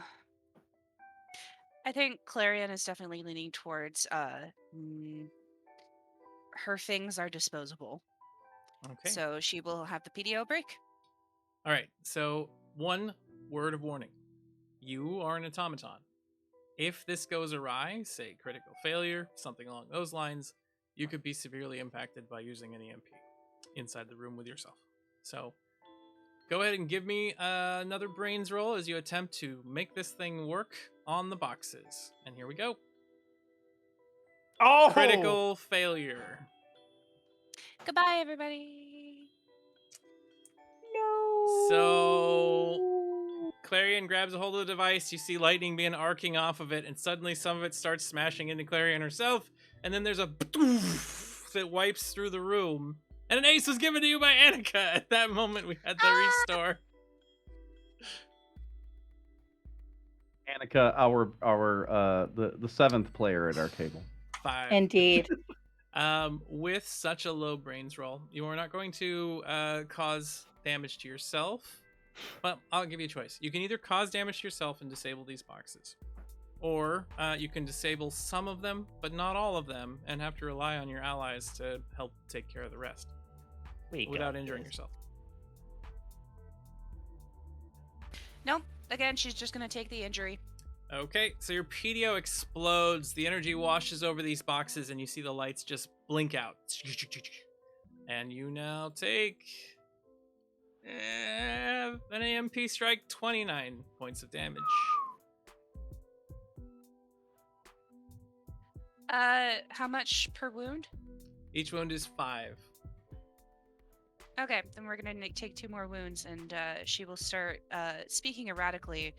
And then she just fixes her glowing eyes that are flickering a little bit on Roland and says, "Oops, I panicked." And there is a heal. Yeah, I've been there, my sister. I understand. 2 health returned to you, by the way, Clarion. So the box is just kind of there's a little spark. Some of the equipment that was in there seems to have gone out, but when you EMP electronics, there is a chance for it to catch fire. So I now need you to give me a high or low, Clarion, to see if a fire starts. Let's go low. All right. A minor one. A few wires get overloaded and just kind of... And the others can try to stop that from being a problem. Conrad, you were up. You see a couple of minor fires appear on some of these boxes. Now, Conrad is a survivor sort of character. They saw the fact that someone tried to summon an Eternal to put out the fire and then failed, and then tried to make the crates not explode and then turned them hairy, and then the medic approaching them stopped, turned around, and instantly became a microwave, right? Pretty much. Yeah, it's time to go. Conrad is just gonna run out towards the ship. So you hit the door. Give me a strong roll as the door has closed and doesn't seem to be reacting to the floor panel anymore. Critical failure. Okay. Conrad has endured a lot of nonsense over the years, so Yeah, absolutely. You can use your endurance and reroll. It's fine. You're enduring a lot of stuff right now. You're also seriously wounded in a few ways. All right. 17. This time you grab a hold of the door frames and just start pulling out, and you see the door like bend open slightly and then slam inside of its little wall mount. You pull it open, and you have now made it into the hall. In the distance, you hear the footsteps of someone coming around the corner. Yeah, I'm just gonna run for the exit with whatever remaining I have. How far is that? Let's see. It is that far. So six squares left. So you just turn and begin sprinting away as quickly as you can. Conrad ditching everyone to the fate of whatever the explosion might be. Let the fools suffer. Lefe and B, two of you are inside of there. You hear everybody kind of shouting in the distance. And then the lights flicker. I think we might need to get out of here now. Oh man. We messed up again, didn't we? I think so. We need to listen to Clarion more often, I think, even if she does make it a test sometimes. I was trying to. I was thinking like Clarion had a hidden message in there. Yeah. She does that sometimes. Clarion's very forward with the statements that she makes. Now you're saying wait, hold on. You could have That's given us not better helpful, advice. Sheldon. Yeah, Sheldon, it's your fault. I am sorry. I'm joking, Sheldon. It's never your fault. You're perfect. Let's get out of here. I am not perfect. I am flawed, as many of us are, but I plan on continuing upgrading until I become closer to perfect. I like that, Sheldon, and you're definitely a pirate now. Self-improvement. Now how do we get to them, and how do we get back to the ship? Because I wasn't actually awake when I came here. I don't know where I am. Oh, we can go the same way I came in, but that's going to take a while. Fall after Leo. Okay, let's do it. Yeah. All right, so you're gonna head back down the hall, back towards where Leo headed out. Yep. Okay, so Lefe, go ahead and just move your character where you need to go. Actually, you can just do your whole movement on your skateboard. That would get you to the other side of the room. Ha ha ha. And B, you can travel after. That would give you 12 movement, which would put you right here. Zoop. And then Selphis, to you, inside the room. A couple of little flames starting on the boxes again. Roland made everything covered in hair, which is now catching fire faster for some reason. And smelling horrible. So the implication is that if these things catch fire enough, that they should explode, correct? Most likely, yes. And how many boxes? If you count probably 10 or 12, two of those probably carry about a ton's worth of explosives. If this goes off aboard the ship, it is likely to just decimate this vessel. Whoever is choosing to set this off is insane.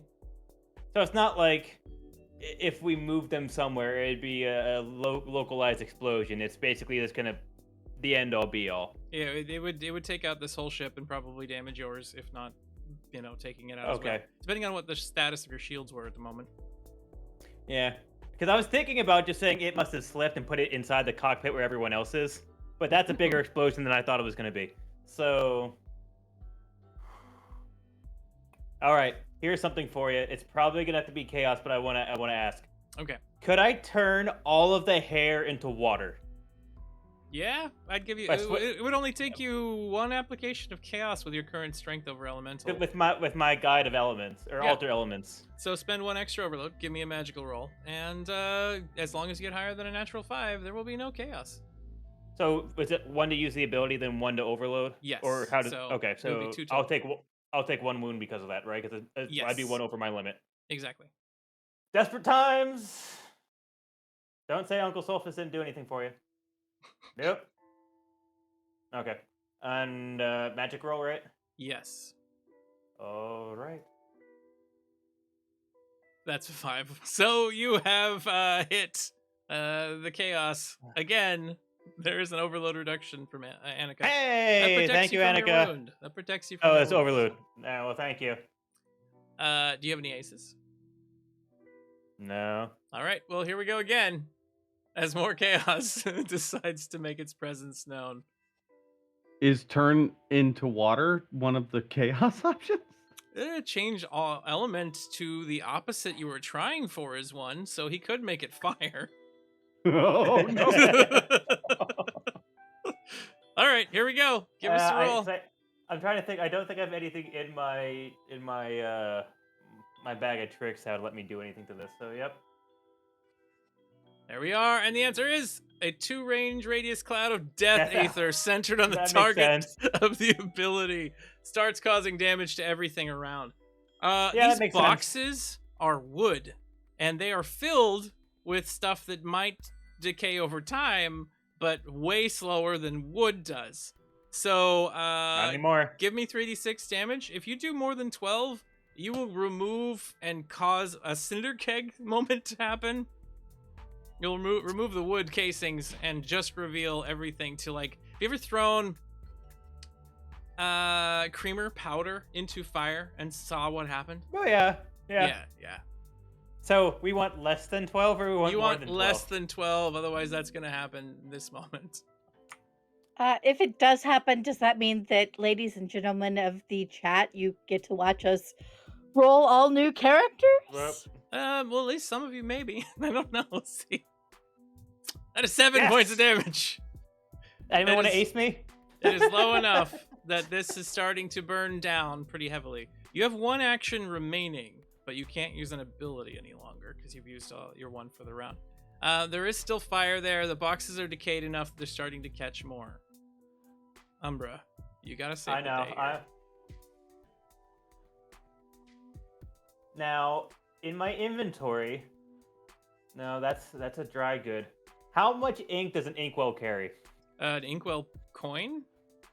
Yes.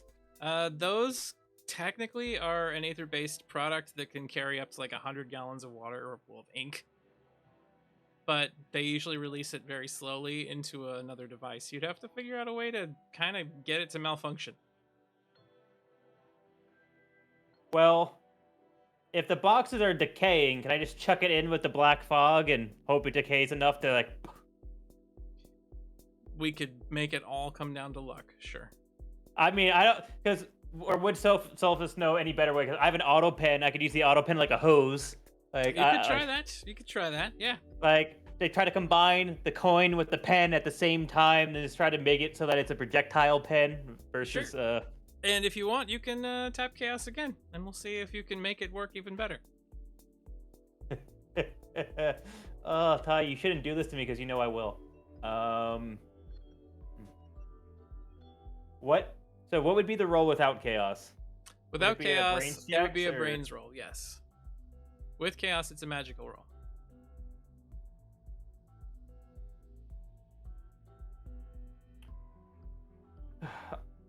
If he knows this is potentially going to be it with these things exploding, I feel like he would just go for it. So if magic's the most assured way of doing it, he'll go magical. All right, so you take a wound since you're using Yep, Chaos one more that's time. fine. And go ahead and give us a magical roll. Get higher than a natural 5 to avoid additional Chaos rolls. There we That go. is a 21. This time, Salphus grabs a hold of this thing, basically stabs the inkwell coin with the pen, twists it, and then just causes the water inside of it to begin spraying out a massive black hose full of ink that just splatters over all of you. With the 21, I'm going to say that you put out the lesser fires and flood this stuff all over poor Roland, who is now coated in blood and viscera and ink. Ink. Like some kind of giant squid exploded all over everyone. And the fire is put out, and the boxes are no longer currently a threat. And we've got Conrad rushing down the hallway. And with that, we go to our break, and we'll be back in 10 minutes, everybody. This was pretty intense. I was worried for a second. No, I wasn't. Just like I was camping. never worried. It was perfectly fine the whole time. So we will return shortly. Thank you again for watching. And yeah, be right back.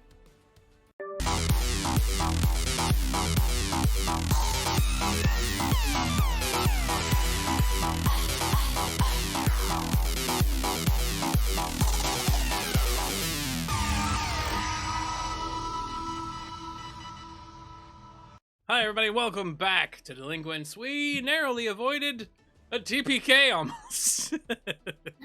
So it's good. It's good that we did that. It is. We're going to move from there to Roland St. James, who's now standing next to some giant boxes of burnt hair covered in ink and dripping, just soaked with this wet, slightly oily fluid.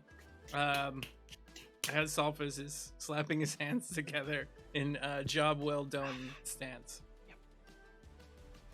All right. Well, we had a plan going into this. I think it's time to be done. Selfis, whatever you came here for, if Yeah, not really here. if you are to be reunited with it, the path will reunite you.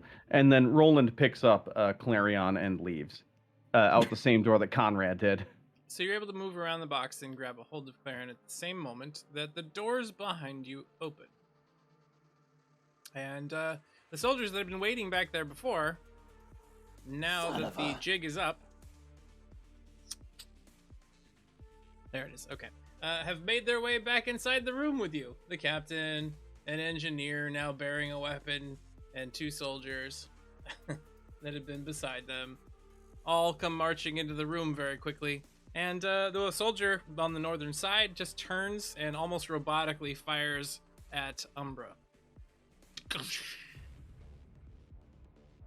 Getting a 21. Sure. You got Prize. 8. You're gonna take a hit. Let's see what you take.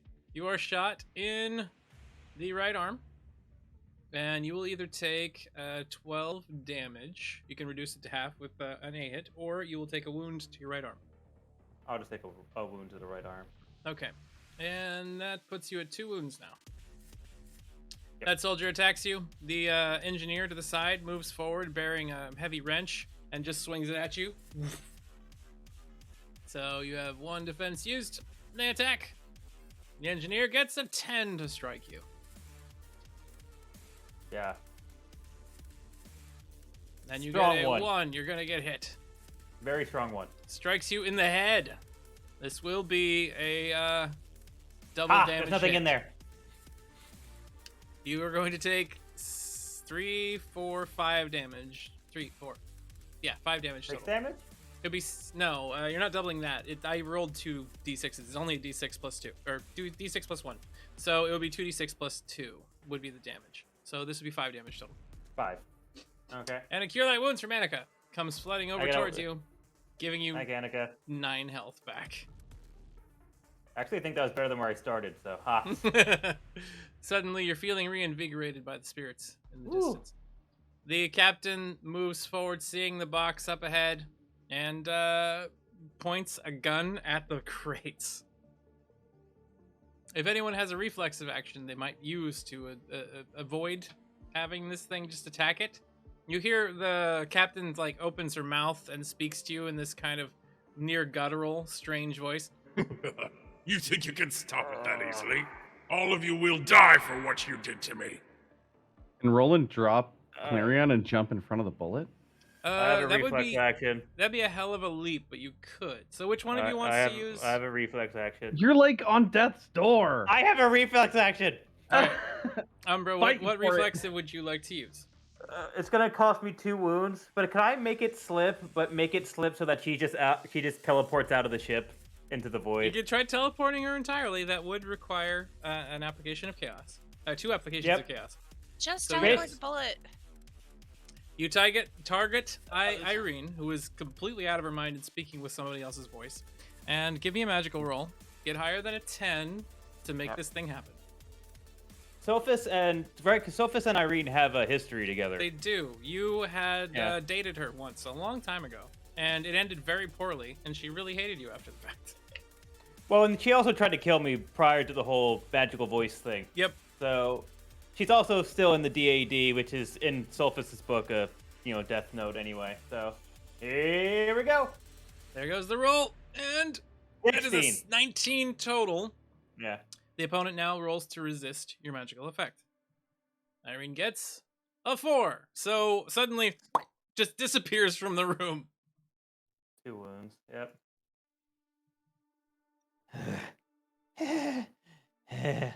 One of the other soldiers then walks forward and points his pistol now at the box, since it's still under the mind control of this thing. Roland, do you have All right, I'm gonna jump in front of the goddamn thing. Give me an agile roll to see if you can make it over the box in time. It's a pretty big distance. You still have Dervish running, so that will help you. Ah, Jiminy Crimbus. 5 isn't gonna quite do it. If you don't have any other options, I will give you the choice of either taking a critical hit from this enemy, or not making it far enough. And as the explosion goes off, maybe your body protects from some of the blast. What? No, I'll take the crit. I'm gonna take a crit. I'm gonna eat a crit. I'm gonna Can do I it. help him by pushing him as he drops me? Give me a vault. Give me a strong roll as you try to vault. I will say you can assist him. That could get it high enough to maybe nat 20. Yeah. All right, Clarion.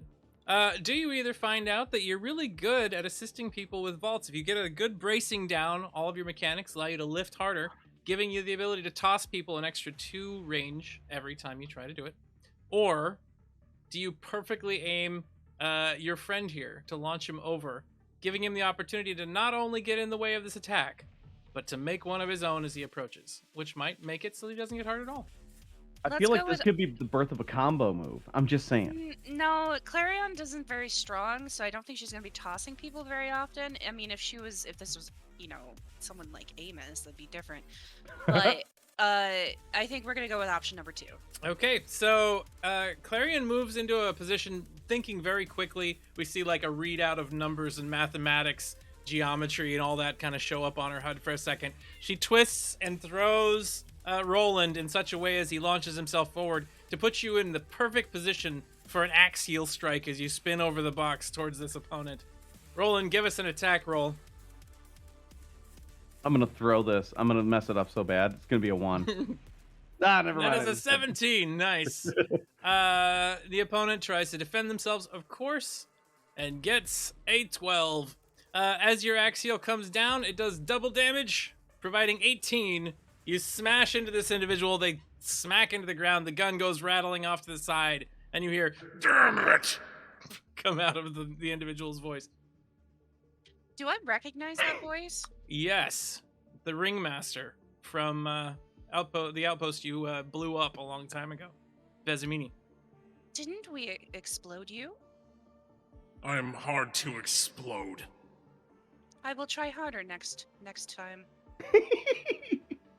And Clarion, it is now your turn. Clarion, with two limbs not functioning all that great, will just basically crawl across the floor towards the door that Conrad left from. Okay. I'm leaving. You kind of scrape yourself across the floor, almost army crawling across the distance. Make it out into the hallway. Just in time to see a couple of engineers that had been in the other rooms, now under the complete control of this creature, rush around the corner. Shoot one of them, please. Bang! Oh, you can't with your PDO. Your PDO is broken. Do you have a different weapon that's ranged? I have the Edison Sparrow pistol. All right, so you draw out your pistol this time and fire with that. Give us the attack roll. I just did, and it was a 5. With a 5, the enemy that you fire at gets 9, 10. 10, and is able to avoid the shot.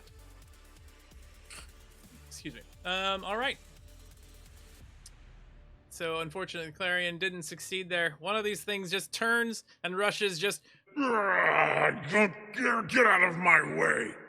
They say that to Conrad because Yakurba doesn't actually care about you, since you weren't part of the crew that did all this before. Do you move aside, Conrad, and allow this thing to go and attack your allies, or do you want to fight? Does Conrad know Clarion's right behind him? Well, you can hear the loud metal scraping across the floor, so you can assume.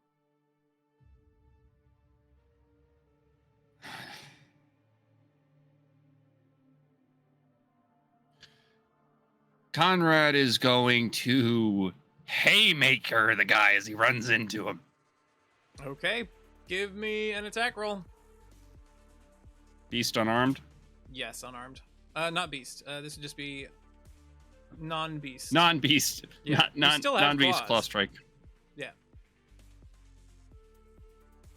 So you swing in with those claws just as a haymaker, and you hit. Go ahead and roll for damage. The opponent gets hit across the left arm, and you cleave it straight off. This is not a combat soldier. This is just an engineer, and you just rip his arm off. He stops running at that point and drops the weapon, of course.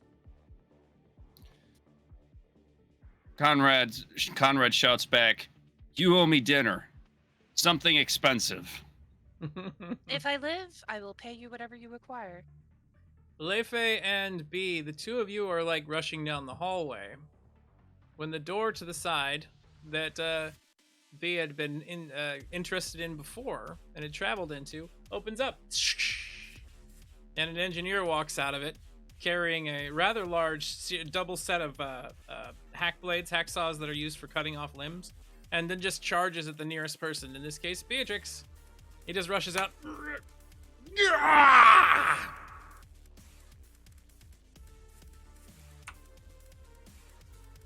It gets a 9 to strike you.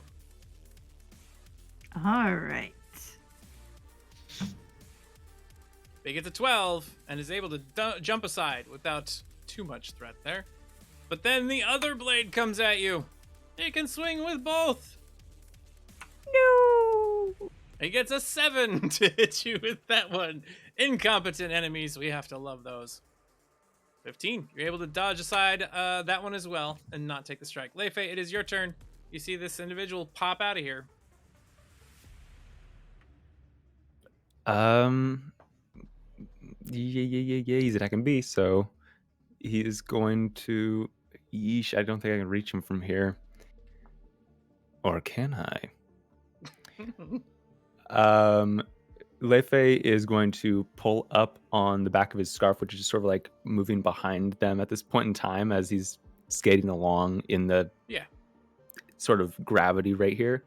And as he pulls on the back of it, this kunai is going to twist around, and he's going to use his rope dart scarf, of course, right, and send that off towards them. All right, so suddenly the scarf just whoosh into a dart that flies over towards the enemy. Give us an attack roll. The opponent gets. Can I attempt a 7. Can I attempt to cleave out behind the kneecap to try and cripple the leg so they go down? That'd be an aimed attack. You'd be at -4 to the roll, but yes, you could. Certainly. Thank you. Sweep the leg, Lefe. -4 to this, probably? It would be to your thrown kunai. It's the same thing. So you get. Yeesh. That is a 6. The opponent gets a 6. Since he is not an elite of any kind, not a nemesis, you will succeed here. So you strike him in the leg. Legend. If you do more than 3 damage, you will cripple that leg. That leg will be impaired. I actually can't roll. Yeah. Your kunai just, and the engineer just falls over to the side, boom, onto the ground. The leg caught out from underneath of him. That's for not letting me use the bathroom. Yeah, wait, he did that? I should have cut both his legs. It was very rude. Lefe, I didn't really need to go, but... You do have 1 action remaining. And currently, your rope kunai is like sliced through his leg and is technically underneath of him. He's going to pull on his scarf and just pull that kunai back in. Flip it up out of his body. Give me another attack roll with it. Certainly, yes. The opponent gets... Oh, he actually rolled a 20, but that has been dropped down to a 16. We'll get a your kunai 9. is stuck underneath of him. You pull and it just doesn't go anywhere. Leif is just going to like be riding on his skateboard as this is happening and just it's stuck there and he just flies off the skateboard. B, take the board. I'll deal with this guy. As if that was actually legit. Give me an agile roll, otherwise you're gonna plant on your butt. We gotta make Certainly. it cool. Come on. Okay. 10. So you stagger. You very obviously are trying to save face, but you didn't fall and face plant or anything like that. So B, Nice. Lefe just kind of, his board goes out from under him. He has to grab it very carefully, kind of stagger around a little bit, and then tells you to take the board. B is going to actually trigger Force Amplified. Okay. And then use the +5 strong roll to push the engineer off the kunai and back into the room. Okay, give me a strong roll as you go to shove this engineer.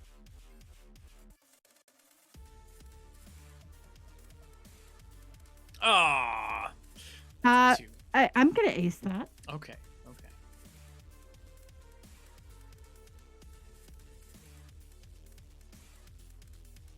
Here we go again. That time it's a 12. So with that roll, you're able to shove them back 2 distance. They just slide back. Your kunai is released out from underneath of Imlefe. And the enemy is technically on the other side of the door. With the wound in the leg, he won't be chasing after you very quickly anytime soon. Let's get out of never here. mind. And she Yeah. picks up the skateboard and walks off. So you start heading towards the end of the hall, and as the two of you approach there, you see a bunch of engineers from the back end of the ship have all come into the room with you. I'm getting really tired of these guys. And Selfies, we're back to you. You've got the one coming at you with a really heavy wrench, one with a gun, one that had a gun but has now been axe kicked into the floor nearby. Yeah. Is there like is there attack of opportunities or like a disengage, or how does that work? There's no attack of opportunity. Some enemies can have reactions based on what you're doing, what type of enemy they are. So this engineer, as a meta information, doesn't have anything like that. I'm good over here, Selfish. Yeah, You I was just get gonna say, on. there would have been like a glance. Sophus would have glanced at Roland just to see what he would have been like. Roland otherwise. actually gives Selfish a glance like, I've got a plan. You get out of here. With that, he's going to double his movement and get all the way to the other side of the room. All right. He's just running himself away. You start sprinting, little legs pumping. You see poor Clarion like scraping across the floor nearby. Selfies has gone. Something happens in the direction of Lefe and Beatrix. You hear a loud metallic shaking sound nearby, and you hear the scraping of metal and pipes that kind of ding ding ding ding. That doesn't sound good. And Then Roland. again, we were tricked by the button. Good point. Roland, it is your turn. So, Roland, recognizing that these people are possessed, grabs the hand of the guy that he just axe kicked and puts it on his head. So you grab Go the hand on. of that one and put it on your head? Is that what you're saying? Well, go on, take what you want. You're asking Yukurba to drain your mind? Can I take a reaction when he tries to do that, though? Yes. He is a bit weakened since this figure is... Alright, so this is what happens. You. A brazen one, aren't you? And you, I would give myself for my fellows, don't you see? You put your hand on his forehead, and you notice this individual have tentacles come out of his nose, and then they latch onto your face, and then proceed to try to go up your nose. So it requires like a physical connection? Yes. Can I create more of like an Aether connection so it doesn't actually latch onto my brain? So you're gonna put like a wall inside of your nose? Is that what I'm hearing? Something? I'm just trying to I'm trying to find a way to connect with him without actually him like tapping the physical part. You know what? Screw it. Yeah, go for it, Yukurba. Let's go, buddy. So this thing goes up your nose. Little tendrils go in. There's this painful sensation at the back, kind of like you got something stuck way up there a little too far. And then there's a sharp piercing sensation, and then a very dizzying. Have you ever had really bad labyrinthitis or, vertigo? suddenly that hits you. You kind of wobble for a second, and then you see floaties in your eyes that are moving on their own. Yeah, not great. Brain damage, not good. And then Roland is going to use what is it? I think it's called Be Calmed, but I'm gonna tap some overload here. So I'm gonna take some wounds. I actually want to give you Kerba access to the mental information of every Eternal within Roland's possible perception. So you want to give it... I have to warn you, for a second time, there are very few Eternals of any kind of strength in this area, because you're one in the Void, and they're kind of sparse in the Void. 2, you're on board a DAD ship filled with mithril, which they're all allergic to. Any ones that they have might be trapped, or might be powering the engine on board your own ship, or might be Zep.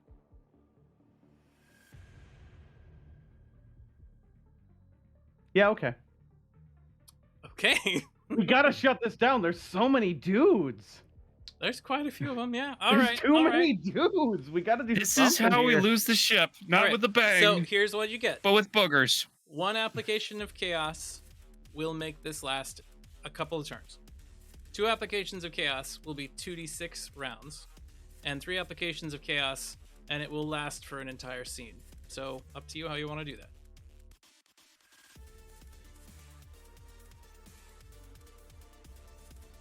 Yeah, I gotta get everyone out of here. We'll do the whole scene. Okay, 3 applications of chaos it is, targeting the creature inside of your own brain. I hope you don't accidentally just cause it to grow.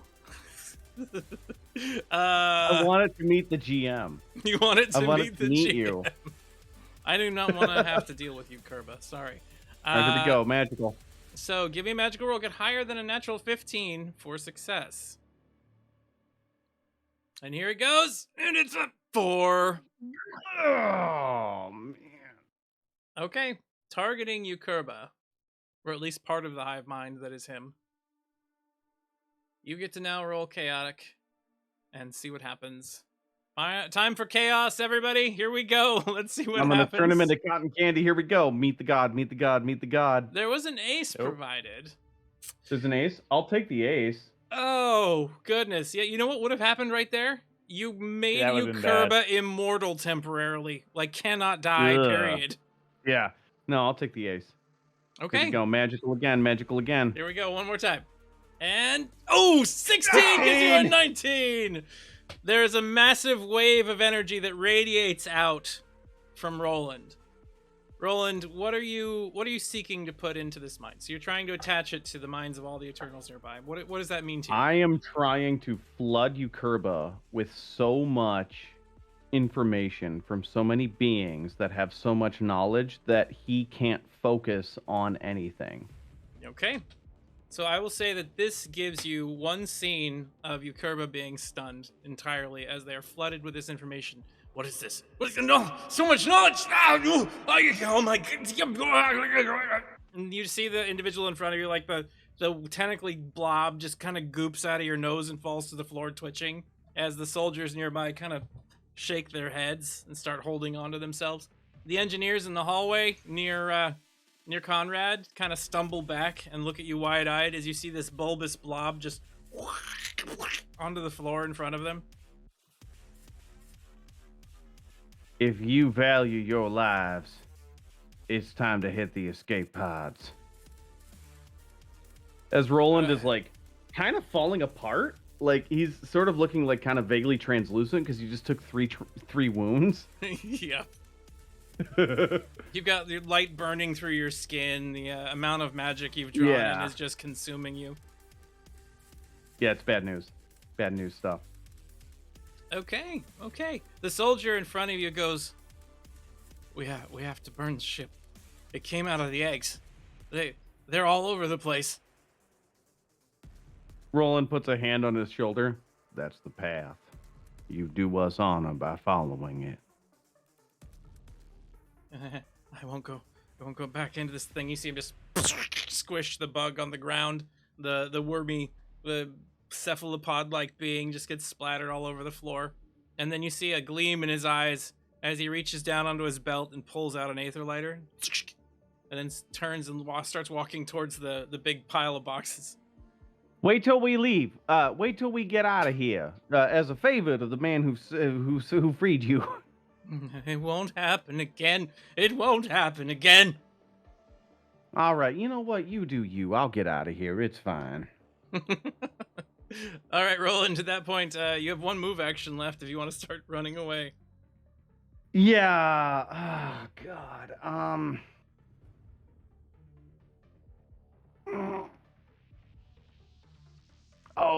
Oh no. Roland doesn't know what happened to Leif A and B. Nope.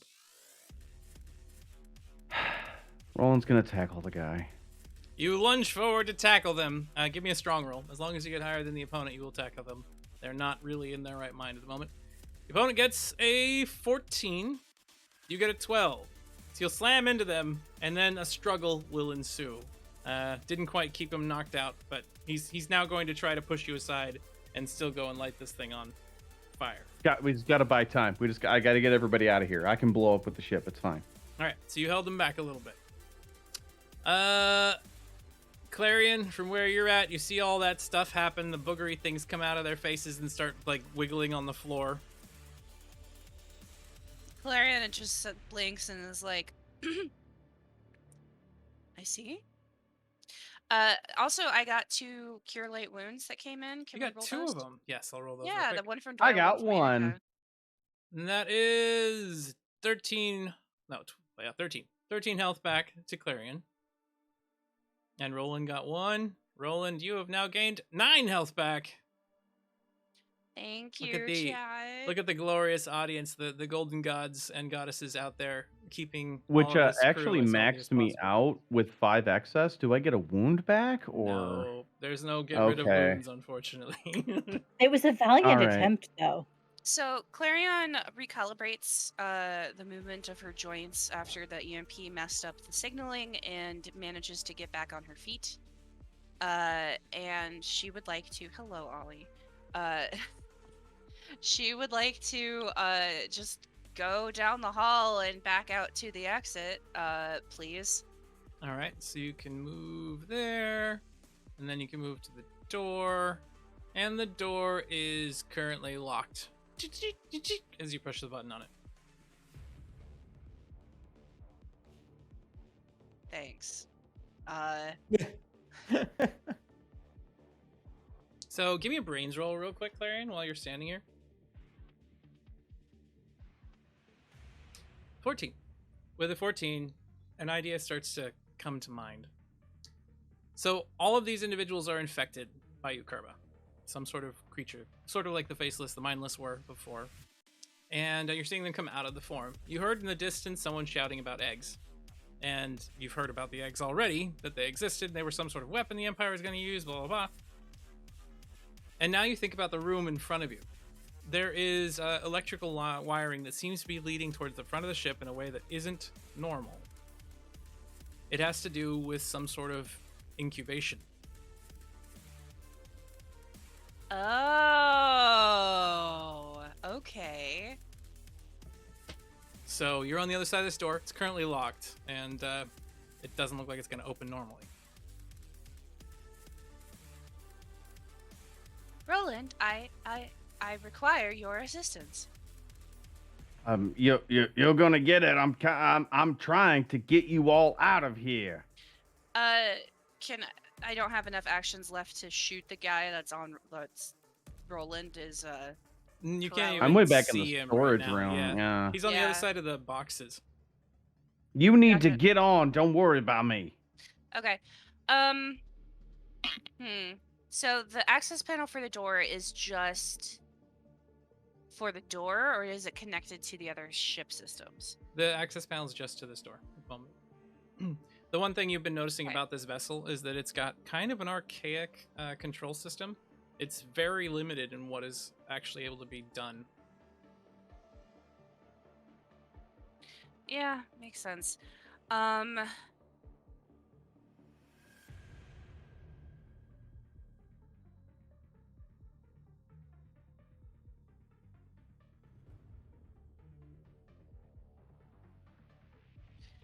I think Clarion would like to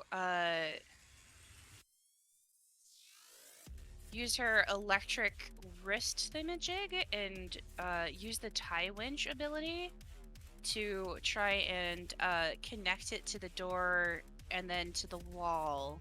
Okay, so you And take use the. its Sorry, I interrupted. use its winching ability to try and pull the door open. Okay, so you're gonna attach your wrist thingamajig to the wall and the winch onto the door, and then just have it and try to pull. Yeah. Give me a brains roll as you set it up. Nice. So the 19, Clarion puts the wrist thingamajig on the wall, attaches the winch, activates it, and it begins pulling. We're gonna see if the strength of the winch is strong enough to break open this door.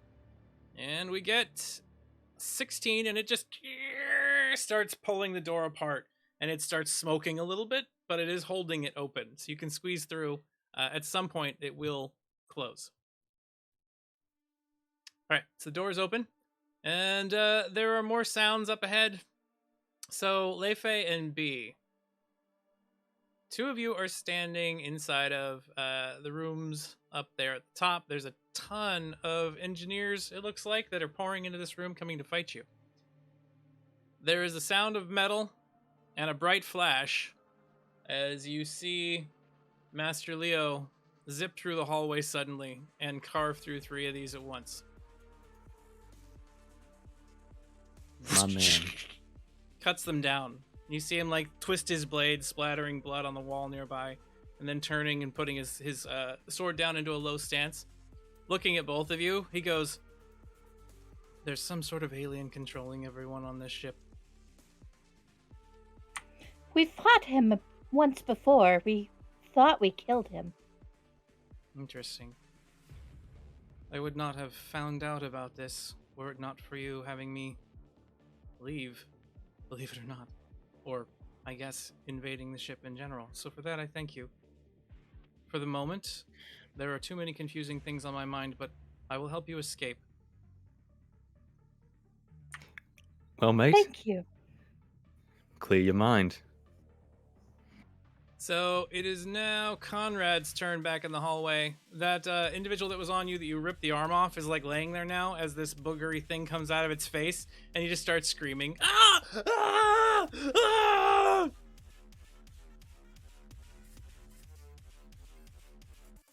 Pathetic. Conrad is going to use all 3 of his move actions to get through the door and run back to the ship. All right, you rush through the door, climb through the little space. As you move into the room, you can see electricity kind of arcing all over wherever these wires are on there. You're going to have to make an agile roll to jump through when there's no arc happening. 17. You leap across 17. the distance, find yourself into a calm space. You have to do it one more time past these other wires. Come on, Come on, Clarion, let's get going. Are you mimicking Umbra? I'm trying to get that voice for Conrad right. So One more time. Conrad, you got zapped. And you take 3 damage from lightning. Your limbs are temporarily numbed, but otherwise you're okay. That's Conrad. You've made it to the door now that you had entered in from before, and you can start heading out to the ship in just one more round. Leifei, over to you. Sounds like you got to clear your mind, friend. He's going to take a couple steps forward, join in with the master, Okay. and fight. Okay, well, explain how you fight. What do you do? As he moves forward, he takes the sword back off his back once more, raises it in front of him. He goes in the same stance that Leo is in. I believe they're the same school. Yes, Absolutely. they are. So essentially, he just mirrors him since he's lefty, and then goes in. Okay, give us your attack roll. Certainly. The opponent just kind of, oh, okay. I exactly see what it's going to do now. I have foresight. After all, I am a master against the puppets of Yukurba. It's true. With 24, you are going to strike. The opponent critically failed. Your choice in this moment. Do you wish to have +1 to all rolls and damage against Yukurba puppets in the future? Or did your attack carry you through and allow you to make a secondary lightning strike attack against the opponent on the other side? Yes, please God, yes. I want to look cool in front of the master. All right, so first strike strikes it. Go ahead and give me the damage. Certainly. That'll be a 13 total. And you see that one just cleaved in half as he falls down to the floor. Your other attack now zips across the distance and just give this a strike. And that is a 22. The opponent gets almost another critical fail. And you do another one exactly the right amount, cleaving that opponent in half and clearing that pathway. As he goes through, he hits in front of the door, and once again, he sets his sword next to him and hits down on the panel as the door opens up behind him. So, Master? You turn, you see We have a Leo ship. raise one eyebrow in approval. We have a ship out of here. At least you understood the studies, even if you're using them wrong. That's what you're thinking. And you see him just move past you down the hallway as it's B's turn. Oh. You see these two posturing Bee will- individuals that are looking pretty cool, I guess. B will walk up to Leifei. I thought it was cool. You did a great job. And then spin up a wind blade just to have on hand in case she needs it in the future. It's so hard to convince anybody else that is in the same sort of... They've thought about things for so long. Oh, yeah. No, but you were totally cool. Totally cool. You got Ah, 2 of them. All right, Selphus, over to you. Can I see anything over these boxes or no? No, those boxes are too tall for you. Yeah, that's what I thought. Yeah, I think You we are a have munchkin. no idea what's going on. Yeah, so he would be running. So do all the people in the hallway seem to be placated at this point? Currently, yes. Whatever Roland did seems to have stunned them all and made them all just... They're not paying attention to what's going on. Even under the... Even outside of the influence of Yukurba, these are still technically DAD operatives of some kind, even if they're engineers. So they may become a threat once they've had a chance to realize that shit's happening. So that's 9, and then that's as far as I can get. I just sprint. Alright. You make it into the doorway, and it is now their turn. Now I have to roll to see if they come out of this and how they react. They did see one of you rip off the arm of one of their allies, and the first one, still stunned. The second one breaks free and sees you. Umbra. Really? Here? Now? Well, you know. This thief probably caused all this problem that's happening to each and every one of us. You see the engineer reach down onto his belt, pull out a little blowtorch, and then he grabs something else from his hip, and then proceeds to squirt a bunch of highly flammable chemicals that are now on fire as napalm towards you and Clarion. in a Since cone. when have I ever used worms? There's a first time for everything. All right, there is a blast, a cone. Why is it not doing a cone? Of fire coming across both Clarion and Umbra at this moment. Sure, might as well. The opponent gets a 13. 12. A 12. I'm sorry, counted the numbers wrong. Nope, definitely not. Selphus is gonna get burned. Clarion's gonna get burned. Poor both of you. Oh, you know. So both of you are gonna take 12 damage. This is Cool. considered enveloping damage, so it hits every part of your body. You can choose wounds if you would like to take them. Otherwise, just take the injury. You can't use armor reduction against enveloping damage. I just took the damage. All right. Clarion just gives him a withering look while her skin gets tarnished and sooty, and is just like, Did you stop to consider that the eggs aboard your ship are actually alien creatures eating your brains?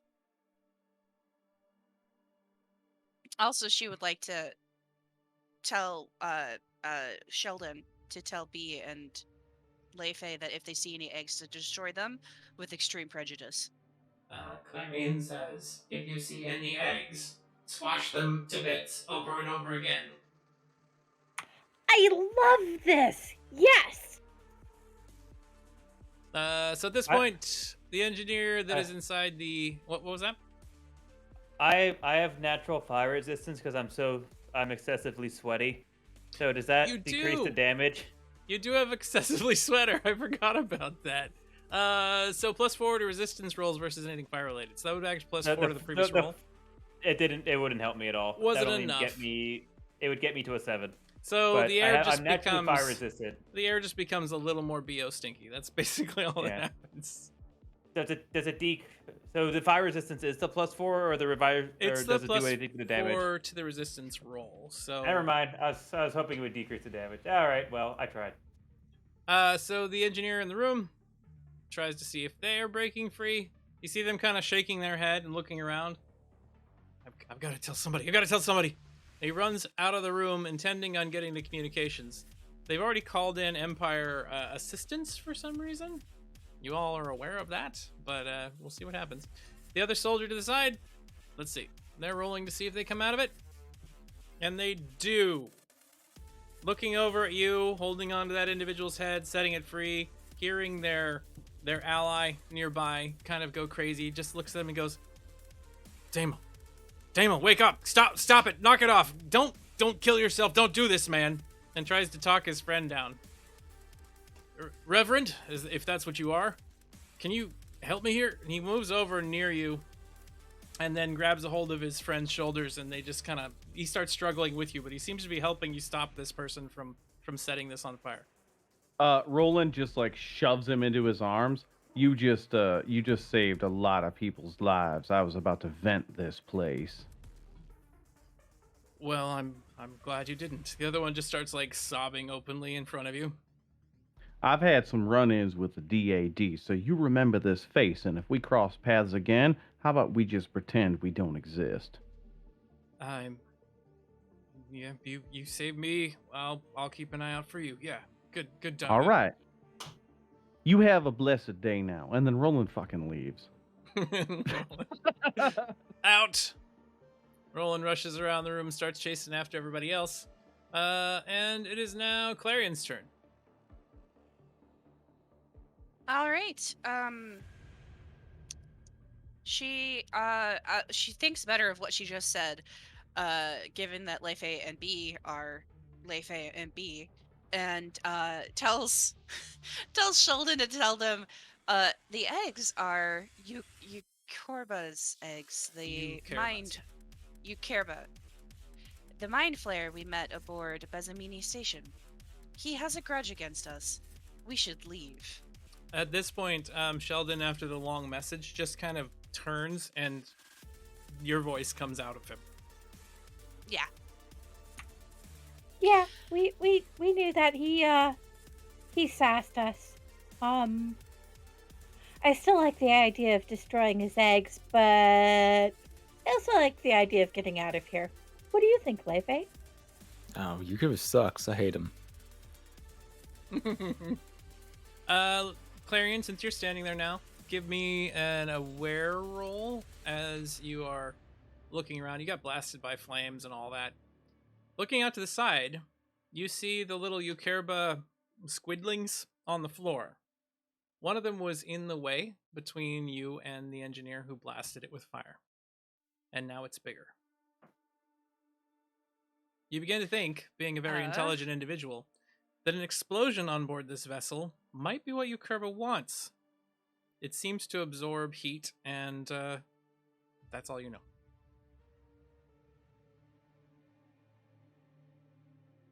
All right, then she's just gonna say, I think an explosion would aid Eukorba. Let's not do that. Through both her mouth and Sheldon. Okay. I mean, that is absolutely not going to happen because everything is going to blow up from the reactor or that thing or this thing. They could be electrocuted. The main that we saw in the engineering room possibly is incubating these eggs. Does Conrad hear this? Yeah. He's right in the hallway. Hold the wire. I can hold the wire if I can hear that. You can't hear Conrad. Conrad's too far away. You can hear the other people in the hallway. So you can currently hear Clarion talking. If we need someone to take a current, I can handle it. Clarion looks at Conrad and says, "If you can do this without hurting yourself over much, do it. But Roland has also offered." And she moves into the room. All right. And she flashes Roland a thumbs up. So thumbs up comes from Clarion. She turns and walks into the room. And now you see lightning kind of arcing off of some of these open wires. Give me an agile roll to make it through without getting zapped. No, don't. The lightning. 14. You take a light hit. It deals 2 damage to you as you move past. And you come over near Conrad. You can actually see him standing there on the corner. Okay. It is now Conrad's turn. You gonna leave? You gonna do something? Conrad, the great big scary war corgi, looks like a Shiba Inu with all the electricity that has coursed through. Stairs just poof. Just poof. There is no grizzle, only floof. Adorable. Too much static electricity. And Conrad, in the way only Conrad can go, looks over to Clarion and goes, "Shit's fucked. Which wire do I pull?" I'll tell him. He's gonna pull it. When you looked at these before, you were aware that if someone were to damage these things, it would probably fill this room with electricity from an overload from the reactor. Previously, Roland had said that he would be able to deal with that, but everybody else in that room might not. I would let Roland handle this since he says that he can redirect the electricity around himself. It would most certainly spell us to our doom. Not doomed already? I'm gonna go prep the ship. That is a good idea. Poor stuttering Clarion Bell. All right, Conrad. She's at 6 HP. Shit's bad. Wait, stop. Do you Wait. go back out? No? Okay. No. All right, sweetheart. Turn around. Take your shirt off. Let me get a look at you. Are you sure that we have time for this? You're stuttering, and you look like you just got. Lightning shoots out of their mouth as they sneeze. We A bit zapped. We both need to get on the board the ship where we can fix each other. Clarion gets Just a another quick- heal. Clarion's injuries, yeah, pretty bad. So there's another 9 health coming to Clarion. You feel a little better than you thought you were. Your diagnosis comes back as a 20% okay. The amount I'm of gonna repairs, take one Conrad, looking at Clarion, the amount of repairs necessary in order to make them fully functional again are going to take hours. It's pretty bad. It might be better just to carry Clarion than to, try to work on them right now. All right, that's what Conrad's gonna do. And how tall is Clarion? Pretty average, about 5'6". Conrad's about 3 foot. So, Conrad is gonna walk over close to her and just boom, scoop up tall woman, carry her off. Conrad, give me a brains roll real quick. Why do I need to do a brains roll? You'll see. I want you to justify that. We'll see does not work. We'll see. Give me a brains roll. That's all I can say. I can't tell you if you're not smart enough to figure it out. That is a 10. Oh, I'll this was a say- time for an ace. Okay, if you want to do it, it'd make it a lot easier if you do it right now. I mean, I got a +1 to grapple and +4 to mechanical rolls, so that's a 14, not 14, 15. Well, this isn't a grapple roll. It's a little different. There's an ace given to you by Annika.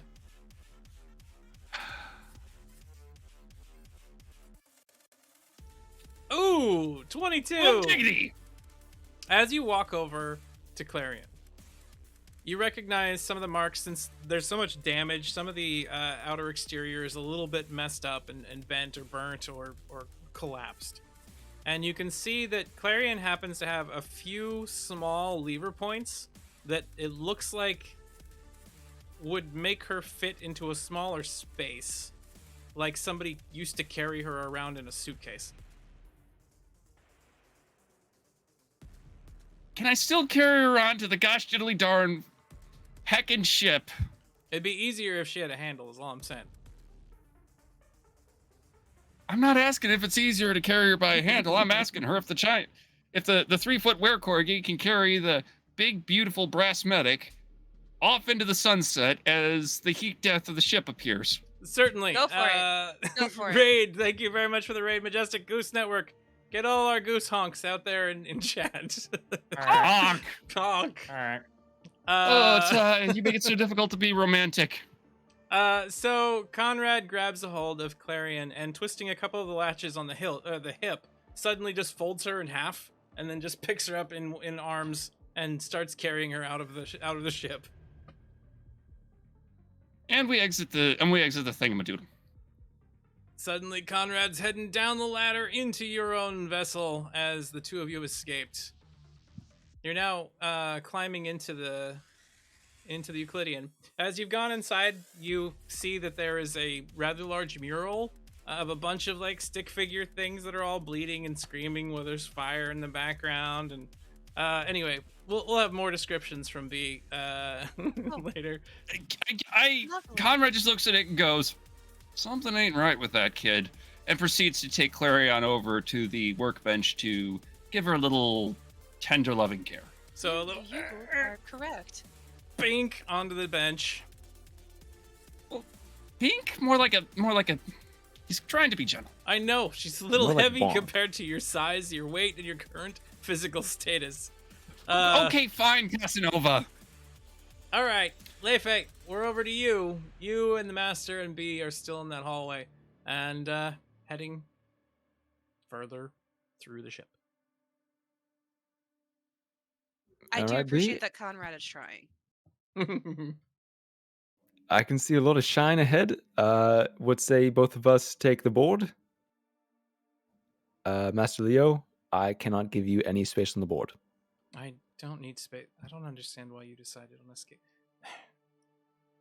You really played hard with yourself, learning how to skateboard on a planet made of mud. Well, some people have to learn the hard way. He looks you over. Yeah, you could say that. What you say, B? Skating out of here? Yeah, let's get at it. All right, so the two of us are going to use my skateboard to skate out. All right, so you go zipping down the hall, and as you do so, Leo kind of stays back to the side and moves towards the reactor. He just turns to you as you go past and just says, "I will take care of this place, and I need to go tell the Empire about what we found and what it actually is.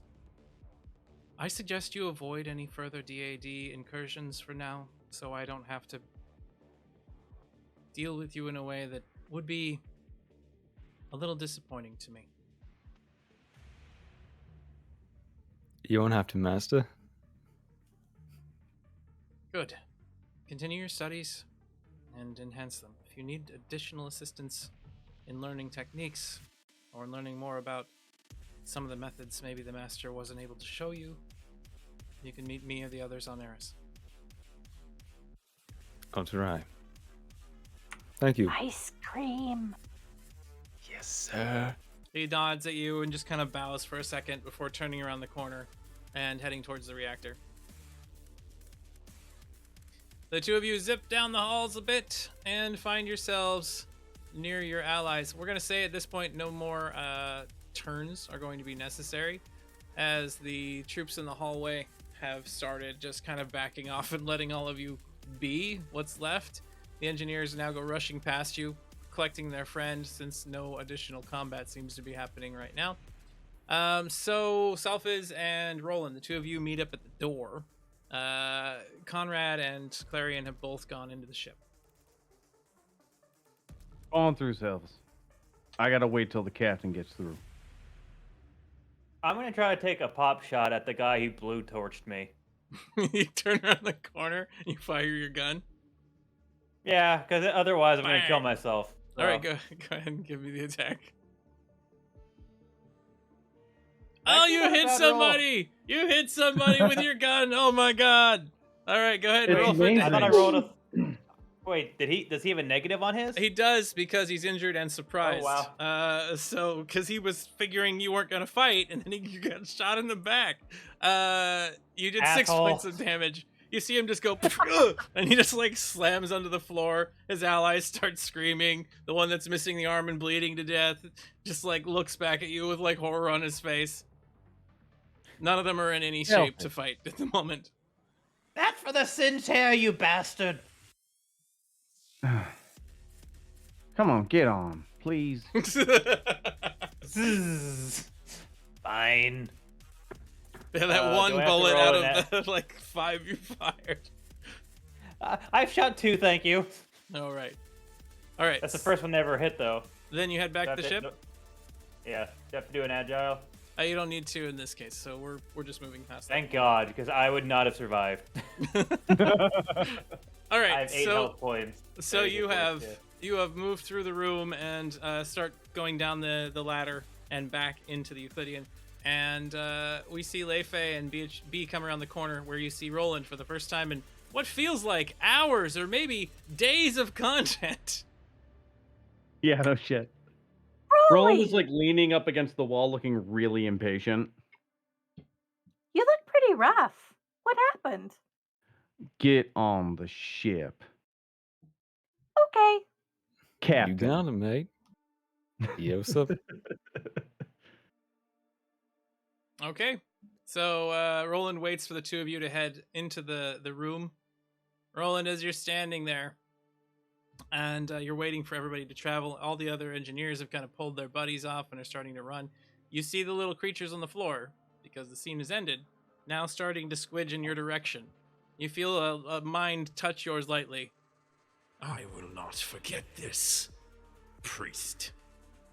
Actually, there's a very good chance you will, sir. And then Roland walks into the room, takes another wound to activate respect, giving him the aspect of a lightning eternal, and then just pulls the conduit so that it EMPs the whole ship.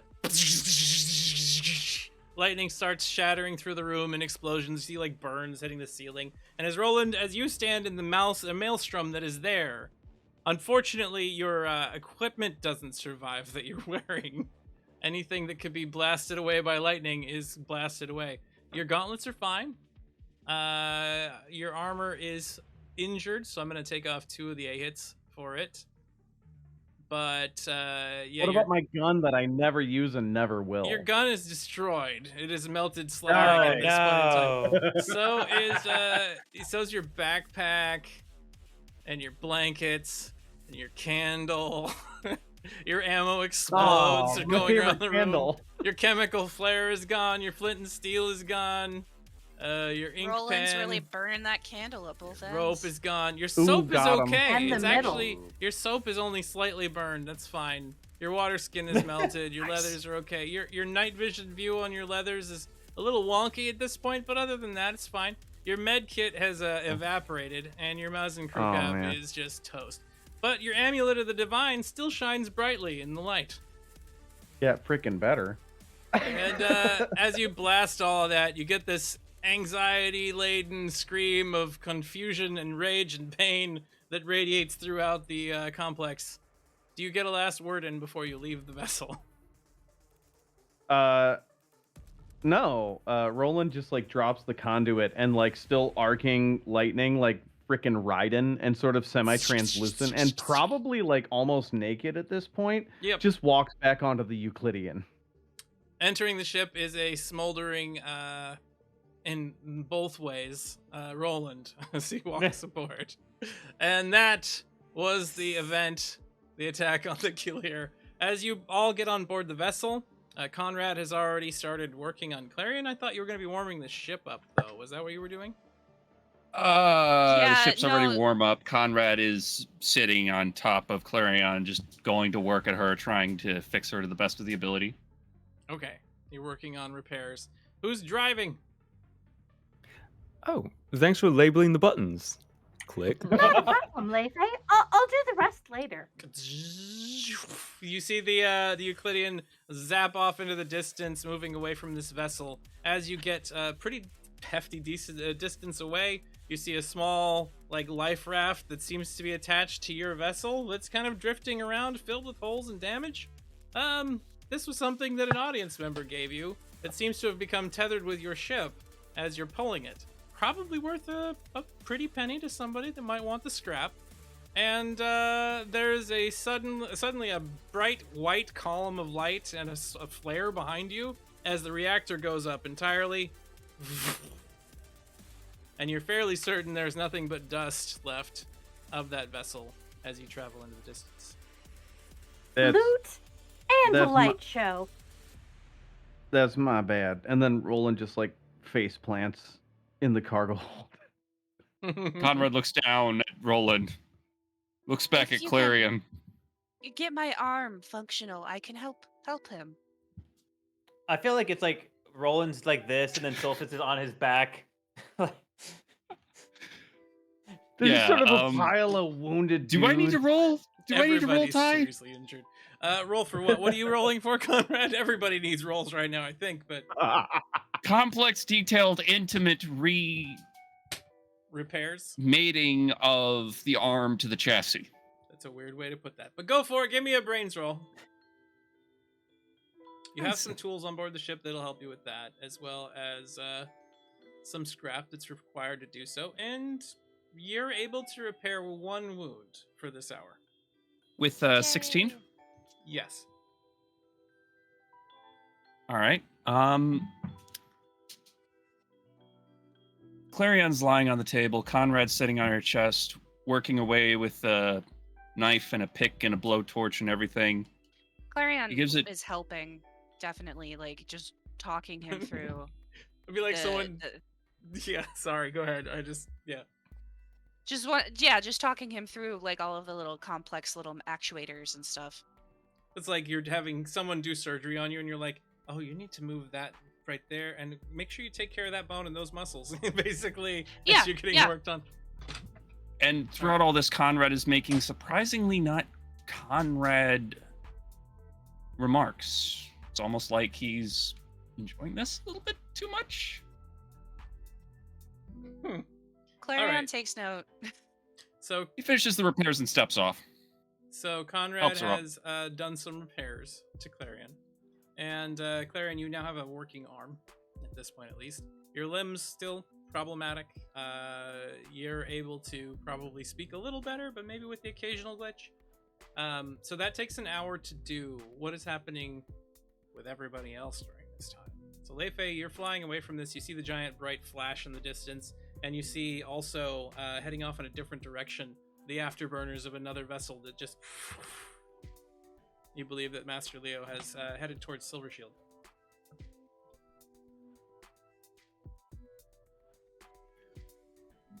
Well, no treasure from what we could find.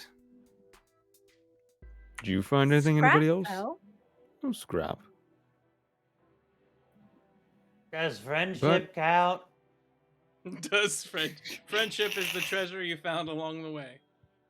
Oh, Silas, friendship doesn't count. We gotta get loot. Could you move your shoulder? It's in my rib cage, all funny. Could you just? I'm could sorry, You, just you, no, just as roll you the. just Yeah, as just you're- roll lift the other arm. way. Just As you're No, laying there Conrad- digging shoulders in and whatnot, and you have the first moment of rest that you've gotten while exhausted. Salphus's face comes back into your mind, Roland, as the person that was in charge of the slaughter that happened that night. Roland just sort of like casually grabs Salphus's head and just like pushes him off. I'm like 40 pounds. Just watch out where you're throwing your weight. Yeah, that's all right. That's a lot less elbows in my rib cage. I'm sorry. It's just not sorry enough. So you and I gotta talk, but not right now. I think I have internal hemorrhaging. Yeah, you and me both. It's a nice warm, funny feeling though in the inside, right? Well, just let it embrace you. Go towards the light if that's your inclination. It'll make it easier on me. There ain't no light left for me. It's fine. Yeah. Clarion would like to activate her boo-boo box and have it go patch up Roland. This little like flying spider-looking robot flies over and attaches itself to you, and then you just suddenly grabbles on. A little bit of pain a second later, and then you see repair patches, some false skin, a bunch of little needles coming out and sewing up wounds and stuff starts happening. Let's see. How many uses do you have on the boo-boo box? You have 3 medical roll charges you can use once around, so 3 charges total. And you can remove status effects if necessary. So we'll get 3 rolls. I actually have like maximum CHP. It's all wounds. That's what it's doing. It's trying to remove those wounds for you. Yeah. So 1, 2, 3. And 1, 2, 3 wounds are sealed up by this thing before it then goes. Job completed. Deactivating. And it just kind of falls down to the floor. Oh, all right. Well, Selphus, I hope you heal naturally, or don't. You get some rest, and then Roland just heads back up to the helm with Leifei. He's not interested in starting shit with Selphus right now. Makes sense. So you move back. Yeah, we had a long day. You move back over to where you can see Leifei sitting there driving, B nearby, continuing to work on her mural. B, can you describe your mural for us right now? It is a genuine work of art. There are beautiful mountains in the background. There are what obviously are meant to be Empire soldiers just dead and dying in various gruesome ways. There are buildings on fire off to the right. And if you get too close to it, you notice that the blood smells a lot like raspberry jam. How delightful. Hey, who took my raspberry Danish? All right, so you step up to Leifei, Roland. You see him standing there, B off to the side, still working on the mural. What do you say? Brother Leifei, I do not think that everyone aboard this vessel should be given the full-chested trust that you think they should. Did I do something? No, you're fine. It's Okay. fine. This isn't a criticism of you. I pressed you're that fine. button. I was thinking like, You pressed the damn. All right, never mind. This is a criticism of you. I take it back. Buttons aside, what the hell? This was obviously. Oh my god, that was obviously a trap, and you went ahead and just. Anyway, I got triple. no, the path wills what it wills, and you exposed an even greater threat. And honestly, like in the long term, it might be a good thing. I'm just in a lot of pain right now. No, it's Sheldon is on Leifei's shoulder still, and just in Clarion's voice says, "I knew it." Yeah, no, he pressed it. No, he can. That's a confession. I'm concerned about the gentleman who helped us acquire this ship. At the given that they statement- led us into the trap. At that statement, there is a weird wave in the air, and you see something in the distance that you're kind of flying in a direction for. Everything just kind of wavers and hits you, and suddenly there's a bright flash of light, and you're all standing in different places again. Damn it. Leifei, you're standing before a swirling vortex. Colors unimaginable and at the same time kind of consistently inverting is in front of you. You're wearing a crown. On it, multiple gemstones. All of them and yourself currently struggling as much as you can to stop the end of everything. You feel pain radiating through your body, and all of your friends on the ground around you are dead. You flash back, and you're sitting back in the pilot seat. B, you have a flash of light. Energy waving over you. Suddenly you're in a different place. You find yourself standing inside of a canyon, surrounded by soldiers wearing, looks like some sort of organization's outfit. In that time, in that place, you recognize them as the DAD. Executors, some of the most dangerous individuals out there, and automatons designed to fight magical individuals. And you feel yourself raging, lifting into the air, a vortex, a tornado of destruction. And you look into your wake, and you see a city behind you destroyed. Men, women, and children alike. And then you flash back, and you're standing looking at your mural. Clarion, the wave runs over you, and you find yourself in a different place. You look around, and all you see are your own parts scattered across the table. And you see your master there once more. It was broken once before, it won't be once again. All we need are all the little bits that are in your head. You see him come over, and he brings down a tool, and your lights go out. And you come back to yourself on the table again. Conrad, we come to you. You flash forward. Screaming, bloodthirst, roaring hunger. All you see are people dying at your hands, back and forth, left and right. And then you see Roland standing there. Leifei standing there, saying something you don't understand. As you try to rip into them with your claws and teeth, they cut you down.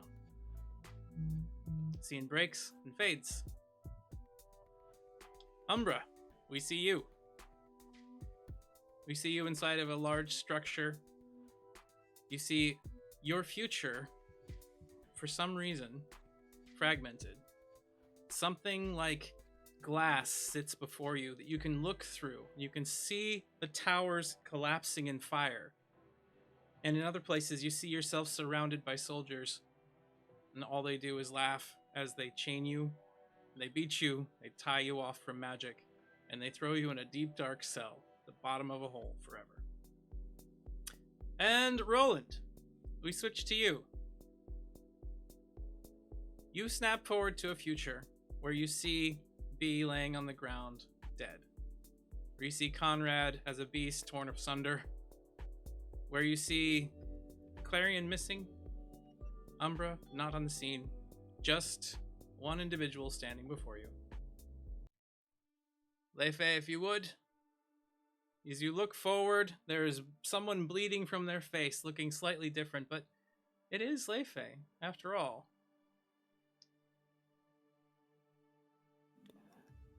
I've been waiting for this for a long time. You see him square up and draw a blade and starts moving towards you. You see the path is leading straight through his heart. And with that, I always knew we would come here. And with that, tonight's episode ends. Thank you very much for watching Delinquents. Hope you've enjoyed yourselves. We will be back next week with the next episode. But in the meantime, we're going to give you our social information. Social information? Our socials, not our social security. All the social security numbers are going to go to all the viewers out there. Yeah, that's not... Okay, I'm just going to shut up now. 44324432. We'll start where we're at Okay, last redeem time. channel points per person. 8675309. Give us your My socials. phone number. B, Gwen, and give us your favorite moment from today. Hello, everybody, especially you magnificent gooses, you. My name is Gwen, also known as McSherry. You can usually find me over there in the chat as a moderator, except on Fridays where I get to play B, and I'm so happy. My socials, my Twitter is at McSherry, and sometimes I tweet. Usually I'm just sharing the love for all of the other people here who tweet truly brilliant things and making sure that it gets spread around. Tonight was magnificent, and I'm just saying Roland being the one to work out all the boogers. The boogers Preach, came man. out. Preach. That was a good one. I wasn't expecting a lot of things that happened, but then again, I come into every one of these games realizing I cannot expect any of what's going to happen, so it's par for the course. It's fine. We'll move from there to Nora and Clarion Bell. Hello, I'm Nora. I have been playing Clarion Bell, your robot medic and self-sacrificing critic. Space Mom. Sure, we'll go with Space Mom. She's gonna have some words for everybody here, a little bit of a dressing down in the next session, I think. You can find me on Twitter at Azedadine, where I mostly retweet TTRPG stuff and politics stuff. You have been warned. I also stream sometimes, way less often than I should. Here on Twitch as Cosmic__Crush. You will see me as that over in the chat as well. And Ty has knighted me recently as a fellow moderator. So you will also catch me on other shows wielding my banhammer. What's your favorite moment? I forgot to say that I am also a member of the 5th edition actual play podcast, Cornfields and Kobolds, where you can find wherever pods are cast. My favorite scene was pressing the button. Pressing the button. That was a good build-up to an interesting payoff. I mean, that's the only way I can describe that. And moving on from there to Conrad and Jackal.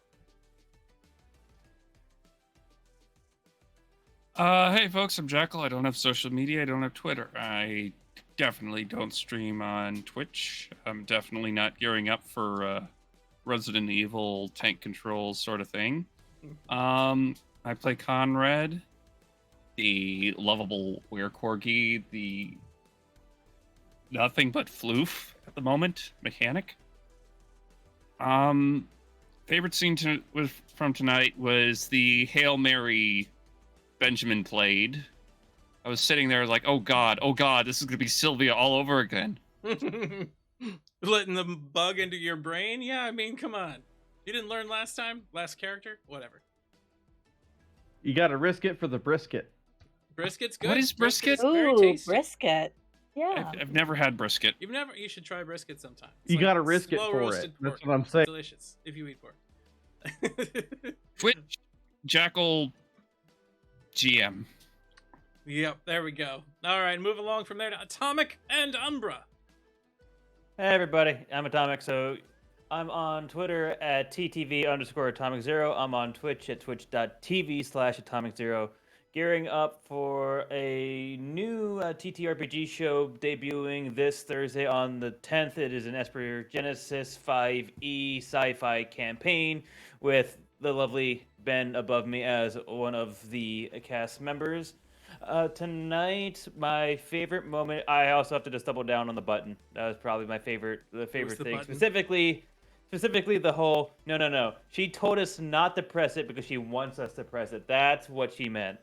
That was some The weird mental twisted logic reverse there. card got me. Yeah. There was a whole lot of that. I happen to have to do honorable mention for something the audience didn't see, and that was when the soldier was like, there's eggs on board the ship, and Atomic here went and put a GIF into our personal Discord. The egg, yeah, that was funny, guy. That was great. Can I offer you an egg? Can I offer you an egg in this trying time? Yeah. All right, Benjamin, your turn. Hey, all you geeses and ganders. I'm TT Benjamin. You can find me on Twitter at TTBenjamin1. I am the host and dungeon master of the Lawful Great Adventures podcast, a Pathfinder First Edition podcast about 4 friends on a long journey home. We're entering into our second campaign, and that means there's just enough time for you to start with us. Start fresh. Listen to Lawful Great Adventures. I'm actually begging you. They have my family. Anyway, it's been a pleasure. I'm also going to be joining Atomic on the Esper Genesis Revelations stream. That'll be on Thursdays beginning next week. I'm very excited. I will be playing an unpredictable wild card, which is kind of a departure from me. It's something you never do. Never do. Never. My favorite moment was definitely Leifei and Beatrice. The button scene, everyone loves the button scene, but specifically I loved it because all of a sudden they're freaking stoners. Like, it was literally like Shaggy and Scooby. It was Seth Rogen and the other dude. Like, I just loved the energy. We have to keep them separated. They can't be together. Imperative. If you all want to survive this season, or at least half of you want to survive this season, you can't let that happen again. Yeah, Jesus. Anyway, listen to Lawful Great Adventures. Do. And by the way, it's me. I'm people that have his family hostage. You have to go listen to his... Okay.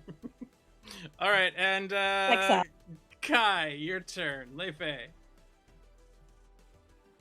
Why, hello there. It's me, the big bad evil guy. My name's Kai Roche, and I have been playing Leifei, Ariane, King Elf of all of this drivel. You can find me on my stream, Mascane, on Twitch. I play video games in space still. Otherwise, you can find me here every Friday. My favorite part of the stream was when we all got hurt. After all, I want them in pain. Oh, gosh. Bad man. I think you've gone too far to the evil side. I love it. For shame. My actual favorite moment was Conrad tearing people apart. I just love gore being thrown around. Just tossing, especially an by a enemy with corgi. another enemy. Giant were corgi. I had like this moment where I was like, because I think you'd said like they're friends, and I'm like, nah, they're working together. They don't even like each other. There's probably like this whole dynamic between the two of these. Like, I knew at the end of my life you'd be the one that kills me, huh? That's perfect. I should have thought of that. All right, everybody, and But, yeah, this has been the show. Thank you very much for popping in. Hope you enjoyed it. You can catch me, Lord Even Star, on Twitter and Twitch. Other than all the GM stuff and art stuff and things like that I do, stream Metroidvanias and roguelikes over on my own personal channel quite often, so check those out. And come on back. Tomorrow we have The Unremarkables, a Masks superhero teen dramedy.